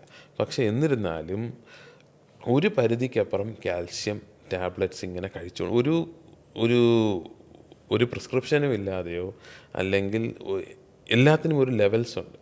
അതിൻ്റെ മുകളിലുള്ള ലെവലിൽ പോയിക്കഴിഞ്ഞാൽ പിന്നെ നമുക്ക് അതിൻ്റെ ആവശ്യമില്ല. അപ്പോൾ പിന്നെ ബോഡി അതിനനുസരിച്ച് റിയാക്ട് ചെയ്ത് തുടങ്ങും. ഓക്കെ. അതുപോലെ ഡോക്ടർ, ഈ കുട്ടികളിലെ യൂറിനറി ഹെൽത്ത്, അതിനെക്കുറിച്ചൊന്ന് സംസാരിക്കാമോ? കുട്ടികളുടെ യൂറിനറി ഹെൽത്ത് നമ്മൾ പലപ്പോഴും പല മാതാപിതാക്കളും അങ്ങ് ഇഗ്നോർ ചെയ്ത് പോകാറാണ് പതിവ്. ഫോർ എക്സാമ്പിൾ, നമ്മൾ കുഞ്ഞ് ജനിച്ച് എത്ര സമയത്തിനുള്ളിൽ ആദ്യമായി മൂത്രമൊഴിച്ചു എന്നുള്ളതിൽ തുടങ്ങും നമ്മുടെ ഒരു നെഫ്രോളജിസ്റ്റ് എന്നുള്ള രീതിയിൽ കുഞ്ഞുങ്ങൾ വരുമ്പോൾ ഉള്ള എൻ്റെ ഒരു ചോദ്യം. പലപ്പോഴും കുഞ്ഞിന് പ്രഗ്നൻ്റ് ആയിരിക്കുമ്പോൾ അമ്മയ്ക്ക് പ്രഷർ ഷുഗറോ ഉണ്ടായിരുന്നോ, അല്ലെങ്കിൽ ഗർഭപാത്രത്തിനകത്ത് വെള്ളത്തിൻ്റെ അളവ്, അമ്നിയോട്ടിക് ഫ്ലൂയിഡിൻ്റെ അളവ് കുറവായിരുന്നു. അപ്പോൾ ഇതെല്ലാം നമുക്ക് കുഞ്ഞിന് ജന്മനാ ഉള്ള കുറച്ച് കിഡ്നി ഡിസീസിൻ്റെ ലക്ഷണങ്ങളാണ്. അപ്പോൾ ഇതൊക്കെ നമ്മൾ കറക്റ്റായിട്ട് ഫോളോ അപ്പ് ചെയ്ത് പോകണം. ഒന്ന്. രണ്ടാമത്തെ കാര്യം, കുഞ്ഞുങ്ങളിൽ അടിക്കടി മൂത്രത്തിൽ പഴുപ്പ് കണ്ടു തുടങ്ങിക്കഴിഞ്ഞാൽ അതിലാദ്യം നമ്മൾ ശ്രദ്ധിക്കേണ്ട ഒരു കാര്യം ഇതിൻ്റെ യൂഷ്വൽ അനാറ്റമി, അതായത് കിഡ്നിയിൽ നിന്ന് യൂറിറ്റേഴ്സ് വഴി ബ്ലാഡറിലോട്ട് മൂത്രം വരുന്നു, അതുവഴി യൂറത്ര വഴി പുറത്തോട്ട് വരുന്നു. ഈ അനാറ്റമിയിൽ എന്തെങ്കിലും ഒരു പ്രോബ്ലം ഉണ്ടോ എന്നുള്ളത് നമ്മൾ കൃത്യമായിട്ട് നോക്കണം. അത് ഒരു തവണ കുഞ്ഞുങ്ങളിൽ നമുക്ക് മൂത്രത്തിൽ പഴുപ്പ്, എസ്പെഷ്യലി ആൺകുട്ടികൾക്ക്, കാരണം ആൺകുട്ടികൾക്ക് യൂറത്രയുടെ ലെങ്ത് കൂടുതലാണ്, ഇൻഫെക്ഷൻ്റെ ചാൻസ് കുറവ്. ഇപ്പോൾ ഇവർക്ക് ഇത് വീണ്ടും യൂറിനറി ഇൻഫെക്ഷൻ വരുന്നുണ്ടെങ്കിൽ നമ്മൾ ആദ്യം ശ്രദ്ധിക്കേണ്ട കാര്യം ഇവരുടെ ആ യൂറിനറി ട്രാക്റ്റിൻ്റെ അനാറ്റമിയിൽ എന്തെങ്കിലും ബുദ്ധിമുട്ടുണ്ടോ എന്നുള്ളത് നോക്കണം. ഒന്ന്. രണ്ടാമത്തെ കാര്യം, പലപ്പോഴും പ്രഗ്നൻ്റ് ആയിരിക്കുന്ന സമയത്തുണ്ടാകുന്ന അൾട്രാസൗണ്ട് അബ്നോർമാലിറ്റീസ്, അതായത് കിഡ്നിയുടെ വലിപ്പം കൂടുതൽ, അല്ലെങ്കിൽ ഗർഭപാത്രത്തിൽ അമ്നിയോട്ടിക് ഫ്ലൂയിഡിൻ്റെ അളവ് കുറവ്. കാരണം അമ്നിയോട്ടിക് ഫ്ലൂയിഡ് എന്ന് പറയുന്നത് മെയിൻലി ആ കുഞ്ഞിൻ്റെ മൂത്രമാണ്. അപ്പോൾ പ്രഗ്നൻ്റ് ആയിരിക്കുന്ന സമയത്ത് തന്നെ നമുക്ക് അതിൻ്റെ അളവ് കുറവ് എന്ന് പറയുന്നത് തുടക്കം തൊട്ടേ കുഞ്ഞിന് കിഡ്നിയുടെ പ്രോബ്ലം ഉണ്ട് എന്നുള്ളതിൻ്റെ ഒരു സൈനാണ്. കുഞ്ഞ് ജനിച്ചു കഴിഞ്ഞാൽ മൂത്രം ഒഴിക്കുമ്പോഴത്തേക്കും നമ്മൾ ശ്രദ്ധിക്കണം. ആൺകുഞ്ഞുങ്ങളാണെങ്കിൽ നമ്മൾ പ്രത്യേകിച്ച് നമ്മൾ ചോദിക്കുന്നൊരു ചോദ്യമുണ്ട്, മൂത്രം ഒഴിക്കുമ്പോൾ നല്ല ഫോഴ്സിൽ പോലെ വളഞ്ഞു പോകുന്നുണ്ടോ എന്നുള്ളത് ചോദിക്കാറുണ്ട്. കാരണം അതിനർത്ഥം കുഞ്ഞിന് മൂത്രസഞ്ചിയിൽ നിന്ന് പുറത്തോട്ട് വരുന്നതിന് മസിലിന് പ്രശ്നമില്ല, ഇടയ്ക്ക് അനാറ്റമി ഇഷ്യൂസ് ഇല്ല. ഇതൊക്കെ അറിയാൻ വേണ്ടിയാണ് നമ്മൾ അങ്ങനെ ചോദിക്കുന്നത്. അതുകൊണ്ട് മൂത്രം ഒഴിച്ച് പോകുമ്പോൾ കുഞ്ഞുങ്ങളുടെ മൂത്രം ഒഴിക്കുന്ന പാറ്റേൺ എപ്പോഴും നമ്മൾ ശ്രദ്ധിക്കണം. അതായത് അളവ് മാത്രമല്ല, ആ പാറ്റേൺ, അതായത് മൂത്രം ഒഴിക്കുന്ന നിന്നൊഴിക്കുകയാണെങ്കിൽ അവിടെ തന്നെ വീഴുകയോ അല്ലെങ്കിൽ കുറച്ച് തെറിച്ച് മുന്നോട്ട് പോകുമോ. അപ്പോൾ ഈ കാര്യങ്ങളൊക്കെ നമ്മൾ വളരെയധികം ശ്രദ്ധിക്കും. പ്രത്യേകിച്ച് അമ്മമാർ, അച്ഛന്മാർ നമ്മൾ കുളിപ്പിക്കുന്ന സമയത്തൊക്കെ ആയിരിക്കും നമ്മൾ ശ്രദ്ധിക്കുന്നത്. മൂത്രം ഒഴിക്കുമ്പോൾ അവിടെ തന്നെ താഴോട്ട് വീഴുകയാണെങ്കിൽ വീണ്ടും ആ റെഗുലർലി ആ ഒരു ഫ്ലോ കിട്ടുന്നില്ല എന്നുണ്ടെങ്കിൽ നമ്മൾ അതിനെക്കുറിച്ച് ഒന്ന് അലാമിങ് ആവേണ്ട ഒരു സിറ്റുവേഷനാണ്.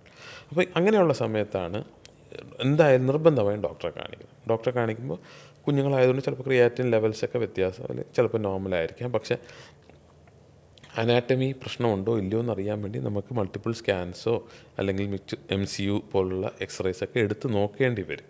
എന്നാൽ മാത്രമേ നമുക്ക് ഈ അനാറ്റമി വ്യത്യാസം ഉണ്ടോ ഇല്ലയോ എന്നറിയാൻ പറ്റും. കാരണം തുടക്കകാലത്തിലൊന്നും ചിലപ്പോൾ ക്രിയാറ്റിൻ കൂടിക്കൊള്ളണം എന്നില്ല. ക്രിയാറ്റിൻ നോർമലായിരിക്കും, പക്ഷേ സ്റ്റിൽ ബി അനാറ്റമിക്കൽ അബ്നോർമാലിറ്റീസ്. അപ്പോൾ ഇത് നമ്മൾ നേരത്തെ കണ്ടുപിടിച്ച് കഴിഞ്ഞാൽ നമുക്ക് കിഡ്നി ഫങ്ഷൻ മോശമാകുന്നതിൽ നിന്ന് കുഞ്ഞിനെ രക്ഷിക്കാൻ പറ്റും. കാരണം ഫൈനലി കിഡ്നി ഫങ്ഷൻ പോയി കഴിഞ്ഞാൽ നമുക്ക് ഡയാലിസിസിലോട്ട് പോയേ പറ്റൂ. ഡോക്ടർ, അങ്ങനെ അനാറ്റമിക് പ്രശ്നങ്ങളുണ്ടെന്ന് കണ്ടെത്തിയാൽ ട്രീറ്റ്മെൻറ്റ്സ് അവൈലബിൾ ആണ്? ട്രീറ്റ്മെൻറ്റ്സ് അവൈലബിൾ ആണ്. നമുക്ക് ജന്മന ഉള്ള ഒരുപാട് ബുദ്ധിമുട്ടുകളുണ്ട്. ഹൈപ്പറോക്സിലൂറിയ പോലുള്ള കുറച്ച് ബുദ്ധിമുട്ട്, അതിനും പുതിയതായിട്ടുള്ള ട്രീറ്റ്മെൻറ്റ് വരുന്നുണ്ട്. അത് മാത്രമല്ല, അത് നമുക്ക് കിഡ്നി ഫങ്ഷനിൽ ബുദ്ധിമുട്ടുണ്ട്. പല കുഞ്ഞുങ്ങൾക്ക് നമുക്ക് ഡയാലിസിസ് ചെയ്യാറുണ്ട്. ആ ഡയാലിസിസ് ചെയ്യുന്ന കുഞ്ഞുങ്ങൾക്കാണെങ്കിൽ നമുക്ക് ട്രാൻസ്പ്ലാന്റ് എന്നുള്ളൊരു ഓപ്ഷൻ എപ്പോഴും ഉണ്ട്. കുഞ്ഞുങ്ങൾക്ക് ട്രാൻസ്പ്ലാന്റ് ചെയ്യില്ല എന്നുള്ളതില്ല. കുഞ്ഞുങ്ങൾക്ക് ട്രാൻസ്പ്ലാന്റ് ചെയ്യാനുള്ള വെയിറ്റ്, അതിനുള്ള ശാരീരിക അവസ്ഥ എല്ലാം എത്തുമ്പോഴത്തേക്ക് നമ്മൾ കുഞ്ഞുങ്ങളിലും കിഡ്നി ട്രാൻസ്പ്ലാന്റ് ചെയ്യാറുണ്ട്. അപ്പോൾ ഈ കാര്യങ്ങളിൽ നമ്മൾ പ്രത്യേകം ശ്രദ്ധിക്കണം. നമ്മുടെ ശ്രദ്ധക്കുറവ് കൊണ്ട് കുഞ്ഞിൻ്റെ കിഡ്നി ഫങ്ഷൻ നമ്മൾ കംപ്ലീറ്റ്ലി ഡിറ്റീറിയേറ്റ് ആയിട്ട് ഡയാലിസിസിൽ പോയി എത്തുന്ന അവസ്ഥയിലോട്ട് വരരുത്. ജനറ്റിക്കലി ഒരുപാട് കോസസ് ഉണ്ട് പെർമനൻറ്റ് കിഡ്നി ഫെയിലിയറിന്. അതിൽ ഒട്ടുമിക്ക അസുഖങ്ങൾക്ക് ഇപ്പോൾ നമുക്ക് ട്രീറ്റ്മെൻറ്റ് അവൈലബിൾ ആണ്. ആ ട്രീറ്റ്മെൻറ്റ് ന്യൂവർ ട്രീറ്റ്മെൻറ്റ്സ് അവൈലബിൾ ആണ്. ചിലത് ഇന്ത്യയിൽ അവൈലബിൾ അല്ല, പക്ഷേ ഇറ്റ്സ് കമ്മിങ്. നമുക്ക് പണ്ടത്തതുപോലെ ഒരു ഇതിനൊന്നും ട്രീറ്റ്മെൻറ്റ് ഇല്ല, നിങ്ങൾ ഇനിയിപ്പം വീട്ടിലിരുന്നോളൂ എന്ന് പറയുന്നൊരു അവസ്ഥ അല്ല. നമുക്ക് ന്യൂവർ ട്രീറ്റ്മെൻറ്റ്സ് അവൈലബിൾ ആണ്. ആ ട്രീറ്റ്മെൻറ്റ്സ് എല്ലാം നമുക്ക് പതുക്കെ നമുക്ക് ഇന്ത്യയിൽ അവൈലബിൾ ആയി വരുന്നുണ്ട്. അതുമായിട്ട് നമുക്ക് മുന്നോട്ട് പോകാൻ പറ്റും. നമുക്കിതിനൊരു സൊല്യൂഷനുണ്ട്. ബേസിക്കലി ഞങ്ങളെ പഠിപ്പിച്ചിരുന്ന, ഞാൻ നെഫ്രോളജിക്ക് ജോയിൻ ചെയ്യുന്ന സമയത്ത് ഞങ്ങളുടെ ഒരു പ്രൊഫസർ പറഞ്ഞതാണ്, ബാക്കി എല്ലാ ഓർഗൻസിനും പെർമനൻറ്റ് ഡാമേജ് വന്നു കഴിഞ്ഞാൽ പിന്നെ നമുക്ക് മുന്നോട്ട് പോകാൻ അവസ്ഥയില്ല. പക്ഷേ കിഡ്നിക്ക് പെർമനൻറ്റ് ഡാമേജ് വന്നു കഴിഞ്ഞാൽ നമുക്ക് ഡയാലിസിസ് വഴി ജീവിതം മുന്നോട്ട് കൊണ്ടുപോകാൻ പറ്റും. അത് അങ്ങനത്തെ ഒരു പോസിറ്റീവ്, അത് വലിയ പോസിറ്റീവാണെന്ന് ഞാൻ പറയുന്നില്ല, ബട്ട് സ്റ്റിൽ വേറെ ഒരു അസുഖത്തിനും അത് പറ്റില്ല. വേറെ ഒരു അസുഖത്തിനും അത് പറ്റില്ല. നമുക്ക് ഇതിന് മാത്രമേ പറ്റുള്ളൂ. അതുകൊണ്ട് കിഡ്നി ഫങ്ഷൻ കംപ്ലീറ്റ്ലി ഡിറ്റീറിയേറ്റ് ആയി എന്നും പറഞ്ഞിട്ട് നമ്മൾ ഇനിയിപ്പോൾ ഒന്നുമില്ല എന്നുള്ള ഇരിക്കേണ്ട ഒരു അവസ്ഥയല്ല. നമുക്ക് എല്ലാത്തിനും സൊല്യൂഷൻസ് ഉണ്ട്. കറക്റ്റ് ടൈമിൽ നമുക്ക് വന്ന് കിട്ടിയാൽ മാത്രമേ നമുക്ക് അതിൻ്റെ സൊല്യൂഷൻസുമായിട്ട് മുന്നോട്ട് പോകാൻ പറ്റുള്ളൂ. ഓക്കെ ഡോക്ടർ, അതുപോലെ അറിയാൻ താല്പര്യമുണ്ട്. ഡോക്ടറെ അടുത്തേക്ക് എത്തുന്ന, അല്ലെങ്കിൽ ഇന്ന് കേരളത്തിലും നമ്മുടെ പ്രമേസസിലും കാണുന്ന പ്രധാനപ്പെട്ട കിഡ്നി രോഗങ്ങൾ എന്തൊക്കെയാണ്? നമ്മുടെ ഒരു കേരളത്തിൻ്റെ ഒരു പോപ്പുലേഷൻ വെച്ചിട്ട് ഏറ്റവും കൂടുതൽ കാണുന്നത് ഡയബറ്റിക് കിഡ്നി ഡിസീസ് തന്നെയാണ്. അത് നമ്മുടെ OPയിൽ വരുന്ന ഏകദേശം ഒരു 90% ആൾക്കാർ ഈ ഷുഗർ നോക്കാതെ ശ്രദ്ധിക്കാതെ വരുന്ന ബുദ്ധിമുട്ടുകൾ തന്നെയാണ്. ഇതൊക്കെ നമുക്ക് കംപ്ലീറ്റ്ലി പ്രിവെൻറ്റബിൾ ആയിട്ടുള്ള ഡിസീസസ് ആണെന്നുള്ളതും കൂടെ നമ്മൾ മനസ്സിലാക്കുമ്പോഴാണ് നമുക്ക് ഇത് അന്നേ ചെയ്തിരുന്നെങ്കിൽ എന്നുള്ള, ഇനിയിപ്പോൾ പറഞ്ഞിട്ട് കാര്യമില്ല. അന്നേ ചെയ്തിരുന്നെങ്കിൽ നമുക്കും തോന്നും, അവർക്കും തോന്നും. ഭൂരിഭാഗം ആൾക്കാരും പറയുന്ന, സാറേ ഞാൻ ആദ്യം തുടക്കത്തിലൊന്നും നമുക്ക് മരുന്നൊന്നും കഴിച്ചില്ല, ഡയറ്റൊക്കെ അഡ്ജസ്റ്റ് ചെയ്ത് നോക്കുമായിരുന്നു, പിന്നെ 4-5 വർഷം കഴിഞ്ഞപ്പോൾ മരുന്നൊക്കെ കഴിക്കേണ്ടി വന്നു, അതിന് ശേഷമാണ് നമുക്ക് ഈ ഒരു ബുദ്ധിമുട്ട് വന്നത്. അപ്പോൾ ഈ ഒരു 2-3 സെൻറ്റൻസിൽ കുറച്ച് ക്യാച്ച് പോയിൻറ്റ്സ് ഉണ്ട്. തുടക്കത്തിൽ ഷുഗറിന് മരുന്നൊന്നും കഴിച്ചില്ല, അങ്ങനെ ഷുഗർ കൂടി നിൽക്കുകയായിരുന്നു. അങ്ങനെ ആകുമ്പോഴത്തേക്ക് ഈ ഡയബറ്റീസിന് തന്നെ ഒരു ലെഗസി എഫക്റ്റ് എന്ന് പറഞ്ഞൊരു കാര്യമുണ്ട്.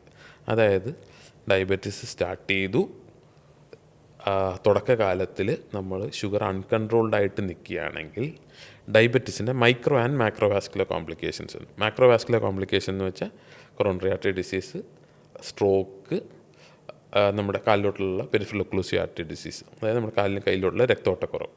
അപ്പോൾ ഇതെല്ലാം മാക്രോവാസ്കുലർ കോംപ്ലിക്കേഷൻ. മൈക്രോവാസ്കുലർ കോംപ്ലിക്കേഷൻസ് എന്ന് പറഞ്ഞാൽ കണ്ണിന് റെറ്റിന ഷുഗർ, ഡയബറ്റിക് റെറ്റിനോപ്പതി, പിന്നെ ഡയബറ്റിക് ന്യൂറോപ്പതി, അതായത് നമ്മുടെ ചെറിയ ഞരമ്പുകളിലോട്ടുള്ള രക്തോട്ടത്തിന് പ്രശ്നം വരും, ഡയബറ്റിക് ന്യൂറോപ്പതി, പിന്നെ ഡയബറ്റിക് നെഫ്രോപ്പതി, അതായത് കിഡ്നി ഡിസീസ്. ഈ 2 കാര്യങ്ങളും മൈക്രോ ആൻഡ് മാക്രോവാസ്കുലർ കോംപ്ലിക്കേഷൻസ് നമുക്ക് കംപ്ലീറ്റ്ലി ഒഴിവാക്കി മുന്നോട്ട് പോകാൻ പറ്റും. പലരുടെയും ധാരണ കുറവാണ് ഇതിലോട്ട് നമ്മളെ കൊണ്ടെത്തിക്കുന്നത്. നമുക്ക് ഈ ഷുഗർ ഉള്ളവരുടേത് നമ്മുടെ ആ ഒരു പ്രൊഫൈൽ എടുത്ത് നോക്കിക്കഴിഞ്ഞാൽ പിൽക്കാലങ്ങളിൽ ഭൂരിഭാഗം ആൾക്കാർക്കും ഹാർട്ട് ഡിസീസും സ്ട്രോക്കും എല്ലാം വന്നിട്ടുണ്ട്. ഇപ്പോൾ ചില ആൾക്കാർ കാലിൽ നടക്കുമ്പോൾ പഞ്ഞിയുടെ പുറത്ത് നടക്കുന്ന പോലെയാണെന്ന് പറയും, അല്ലെങ്കിൽ രാത്രി മൊത്തം കൊച്ചി പിടിക്കുന്ന വേദനയാണ്, മുളകരച്ച് തേച്ചുള്ള ഇതൊക്കെ ഷുഗർ ഞരമ്പിനെ അഫക്റ്റ് ചെയ്യുന്നതിൻ്റെ ലക്ഷണങ്ങളാണ്. ഇതൊന്നും ഒരു പരിധിക്കപ്പോൾ റിവേഴ്സിബിൾ അല്ല. എപ്പോൾ ശ്രദ്ധിക്കണമായിരുന്നു? തുടക്കത്തിൽ ശ്രദ്ധിക്കണമായിരുന്നു. ആ സമയത്ത് കൃത്യമായിട്ട് മരുന്ന് കഴിച്ച് വെയിറ്റ് റിഡക്ഷനും ബാക്കി കാര്യങ്ങളൊക്കെ ചെയ്ത് മുന്നോട്ട് പോയി കഴിഞ്ഞാൽ ഒരുപാട് പേർക്ക് റിവേഴ്സൽ ഓഫ് ഡയബറ്റീസ് തന്നെ നമ്മുടെ ഈ സമയത്ത് നടക്കുന്നുണ്ട്. അതുകൊണ്ട് നമ്മുടെ തുടക്ക സമയത്ത് നമ്മളത് ശ്രദ്ധിച്ച് വന്നു കഴിഞ്ഞാൽ നമുക്ക് ലൈഫ് ലോങ് നമുക്ക് ഇഷ്യൂസ് ഇല്ലാതെ പോകാൻ പറ്റും. ഒന്ന്. രണ്ടാമത്തെ കാര്യം ജെനറ്റിക് കോസ്, അതായത് ഹെറിഡിറ്ററി ആയിട്ട് നമുക്ക് ഷുഗറുണ്ട്, അച്ഛനും അമ്മയ്ക്ക് ഷുഗറുണ്ട്, സഹോദരങ്ങൾക്ക് ഷുഗറുണ്ട്. അവർക്ക് കിഡ്നി ഡിസീസ് വന്നാണ് അവർ വാർദ്ധക്യ സമയത്താണെങ്കിലും 70 വയസ്സ് 75 വയസ്സിലായിരുന്നാലും അവർക്ക് ഷുഗർ കാരണം കിഡ്നി ഡിസീസ് വന്നു. അങ്ങനെയാകുമ്പോൾ നമുക്ക് അതൊരു എക്സ്ട്രാ റിസ്ക്കാണ്. നമ്മുടെ പാരൻസിന് ആർക്കെങ്കിലും കിഡ്നി ഡിസീസ് വരികയോ അല്ലെങ്കിൽ ഓൺ ഡയാലിസിസിലാണ്, ഷുഗർ കാരണം ഡയാലിസിസിലോട്ട് പോയി അത് കാരണമാണ് മരണപ്പെട്ടതെങ്കിൽ മക്കൾക്ക് അത് ബാക്കിയുള്ളവരെ അപേക്ഷിച്ച് നോക്കുമ്പോൾ ഒരു എക്സ്ട്രാ റിസ്ക്കാണ്. അവർക്കും ഈ കിഡ്നി ഡിസീസ് വരാനുള്ള സാധ്യതയുണ്ട്. അപ്പോൾ അവർ ബാക്കിയുള്ളവരെക്കാൾ ഒരു എക്സ്ട്രാ കോഷൻ എടുക്കണം. പക്ഷേ പലരിലും കാണുന്നത് അമ്മ അച്ഛനും കിഡ്നിയുടെ ഡിസീസും ഡയാലിസിസ് ചെയ്യുന്ന സമയത്താണ് പോയത്, എന്നാലും അവർ ഷുഗർ നോക്കില്ല, മരുന്ന് കഴിച്ച് കിഡ്നി കളയണ്ടെന്ന് വിചാരിക്കും. അപ്പോൾ അവസാനം വന്നെത്തുന്ന ഇതേ അവസ്ഥയിൽ തന്നെയാണ് വന്നെത്തുന്നത്. അതുകൊണ്ട് ഷുഗറാണ് ആദ്യത്തെ വില്ലൻ. രണ്ടാമത്തെ ഒരു ഗ്രൂപ്പുണ്ട്, ഗ്ലോമെറുലോനെഫ്രൈറ്റിസ് എന്ന് പറയും. അതായത് നമുക്ക് നേരത്തെ ഇടയ്ക്ക് പറഞ്ഞ പോലെ തന്നെ ചില അവസരങ്ങളിൽ ശരീരം തന്നെ ആൻറ്റിബോഡീസ് ഉണ്ടാക്കും. നമ്മുടെ കിഡ്നിക്കെതിരെയും കിഡ്നിയിലുള്ള ഗ്ലോമെറുലസിൻ്റെ പല പാർട്ടുകൾക്കെതിരെ ശരീരം തന്നെ ആൻറ്റിബോഡീസ് ഉണ്ട്, ഓട്ടോമ്യൂൺ കണ്ടീഷൻസ്. അതേപോലെ അതിന് നമുക്ക് ഡെഫിനറ്റ് ആയിട്ടുള്ള ട്രീറ്റ്മെൻ്റ് ഉണ്ട്. ഇതിലും നമ്മൾ ശ്രദ്ധിക്കേണ്ടത് ആസ് ഏർലി ആസ് പോസിബിൾ നമ്മൾ ഡിറ്റക്റ്റ് ചെയ്ത് ഇമ്മ്യൂണോസപ്രഷനും ട്രീറ്റ്മെൻറ്റും കൊടുത്തു കഴിഞ്ഞാൽ ഭൂരിഭാഗം അവസ്ഥയിലും നമുക്ക് കിഡ്നി ഫങ്ഷൻ മെയിൻറ്റെയിൻ ചെയ്ത് പോകാൻ പറ്റും. ഇല്ലെങ്കിൽ ചില അവസരങ്ങളിൽ നമുക്ക് ഈ പ്രോഗ്രഷൻ ഓഫ് കിഡ്നി ഡിസീസ്, അതായത് കിഡ്നി എത്ര പെട്ടെന്ന് മോശമായി പോകുന്ന ആ ഒരു പ്രോഗ്രഷൻ നമുക്ക് കുറച്ച് വയ്ക്കാൻ പറ്റും. കുറച്ച് കാലം കൂടെ നമുക്ക് ഡയാലിസിസ് ഇല്ലാതെ മുന്നോട്ട് പോകാൻ പറ്റും. പിന്നെ ഉള്ളതാണ് ഈ വേദന സംഹാരികളും നാട്ടുവൈദ്യം തുടങ്ങിയുള്ള ഒരു കൂട്ടർ, നമ്മൾ തന്നെ ഒരു കാര്യമില്ലാതെ ഉണ്ടാക്കുന്ന ചില കാര്യങ്ങളുണ്ട്. അപ്പോൾ അതിന് നമുക്ക് അവയർനെസ് കൊടുക്കുക എന്നുള്ളതല്ലാതെ വേറൊന്നും ചെയ്യാൻ പറ്റില്ല. നിങ്ങൾക്കൊരു ബുദ്ധിമുട്ടുണ്ട് എന്നുണ്ടെങ്കിൽ നമുക്ക് ഇവിടെ തന്നെ ഇഷ്ടംപോലെ പ്രൈമറി ഹെൽത്ത് സെൻറ്റേഴ്സ് ഉണ്ട്, കമ്മ്യൂണിറ്റി ഹെൽത്ത് സെൻറ്റേഴ്സ്. നമ്മുടെ കേരളത്തിൻ്റെ പൊതുവായിട്ടുള്ള ആരോഗ്യ സിസ്റ്റം എന്ന് പറയുന്നത് ബേസിക്കലി നല്ല ഫൗണ്ടേഷൻ ഉള്ളതാണ്. നമ്മൾ അവർക്ക് മുകളിൽ സാധാരണക്കാർ അവർക്ക് മുകളിൽ ചിന്തിച്ച് തുടങ്ങുമ്പോഴാണ് ഇതങ്ങനെയല്ലല്ലോ ഇങ്ങനെയാണല്ലോ എന്ന് എവിടെയെങ്കിലും ഒരു ചെറിയൊരു ലൈനായിരിക്കും വായിച്ച് നോക്കുന്നത്, അല്ലെങ്കിൽ ഏതെങ്കിലും ഒരു ചെറിയ വീഡിയോ ക്ലിപ്പായിരിക്കും കാണുന്നത്. പക്ഷേ അത് മാത്രം വിശ്വസിച്ച് അതിൻ്റെ ചുറ്റിനും എന്താ നടക്കുന്നതെന്ന് അറിയാതെ പോയി ചാടുന്നതാണ് ഒരുപാട് പേര്. ഇതാണ് ഈ 3 കാര്യങ്ങളാണ് നമുക്ക് ബേസിക്കലി കേരളത്തിൽ ഉണ്ടാക്കുന്ന കിഡ്നി ഇഷ്യൂസ്. ഡോക്ടർ, നമുക്കിനി ഡയാലിസിസിനെ പറ്റി സംസാരിക്കാം. അതിന് മുന്നേ കിഡ്നി രോഗങ്ങൾക്ക് ഡയാലിസിസ് അല്ലാതെ, ഇപ്പോൾ ഡോക്ടർ വർക്ക് ചെയ്യുന്നത് SK ഹോസ്പിറ്റലിലാണ്, അതുപോലെ നമ്മുടെ ഹോസ്പിറ്റൽസിൽ അവൈലബിൾ ആയിട്ടുള്ള ട്രീറ്റ്മെൻറ്റ്സ് എന്തൊക്കെയാണ്? വേറെ ട്രീറ്റ്മെൻറ്റ്സ് അവൈലബിൾ ആണോ? അതോ കിഡ്നിക്കൊരു പ്രശ്നം വന്നാൽ അത് ഡയാലിസിസ് എന്നതാണോ?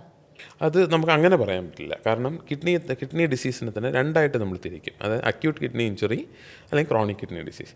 ഈ അക്യൂട്ട് കിഡ്നി ഇഞ്ചുറി എന്ന് പറയുന്നത് നമുക്ക് അതിൻ്റെ നെഗറ്റീവ് സൈഡ് എന്ന് പറയുന്നത് അതിൻ്റെ ശരീരത്തിലുണ്ടാക്കുന്നതിൻ്റെ ഇൻറ്റൻസിറ്റി വളരെ കൂടുതലായിരിക്കും. പക്ഷേ അതിൻ്റെ പോസിറ്റീവ് സൈഡ് എന്താണെന്ന് വെച്ച് കഴിഞ്ഞാൽ അതിന് കംപ്ലീറ്റ്ലി റിക്കവറി ഭൂരിഭാഗം കേസുകളിലും സാധിക്കും. അപ്പോൾ നമ്മൾ അത് പെട്ടെന്ന് നമ്മൾ മനസ്സിലാക്കണം. കാരണം ഈ അക്യൂട്ട് കിഡ്നി ഇഞ്ചുറി വന്നു കഴിഞ്ഞാലും കിഡ്നിയുടെ ഫങ്ഷൻ കുറയുന്നു, പെട്ടെന്ന് കുറയുന്നു. അങ്ങനെ ആകുമ്പോൾ ശരീരം അതിനനുസരിച്ച് അഡ്ജസ്റ്റ് ചെയ്യാനുള്ള സമയം കിട്ടില്ല. അപ്പോൾ അത്രയും സിംറ്റംസ് ഉണ്ടാവും.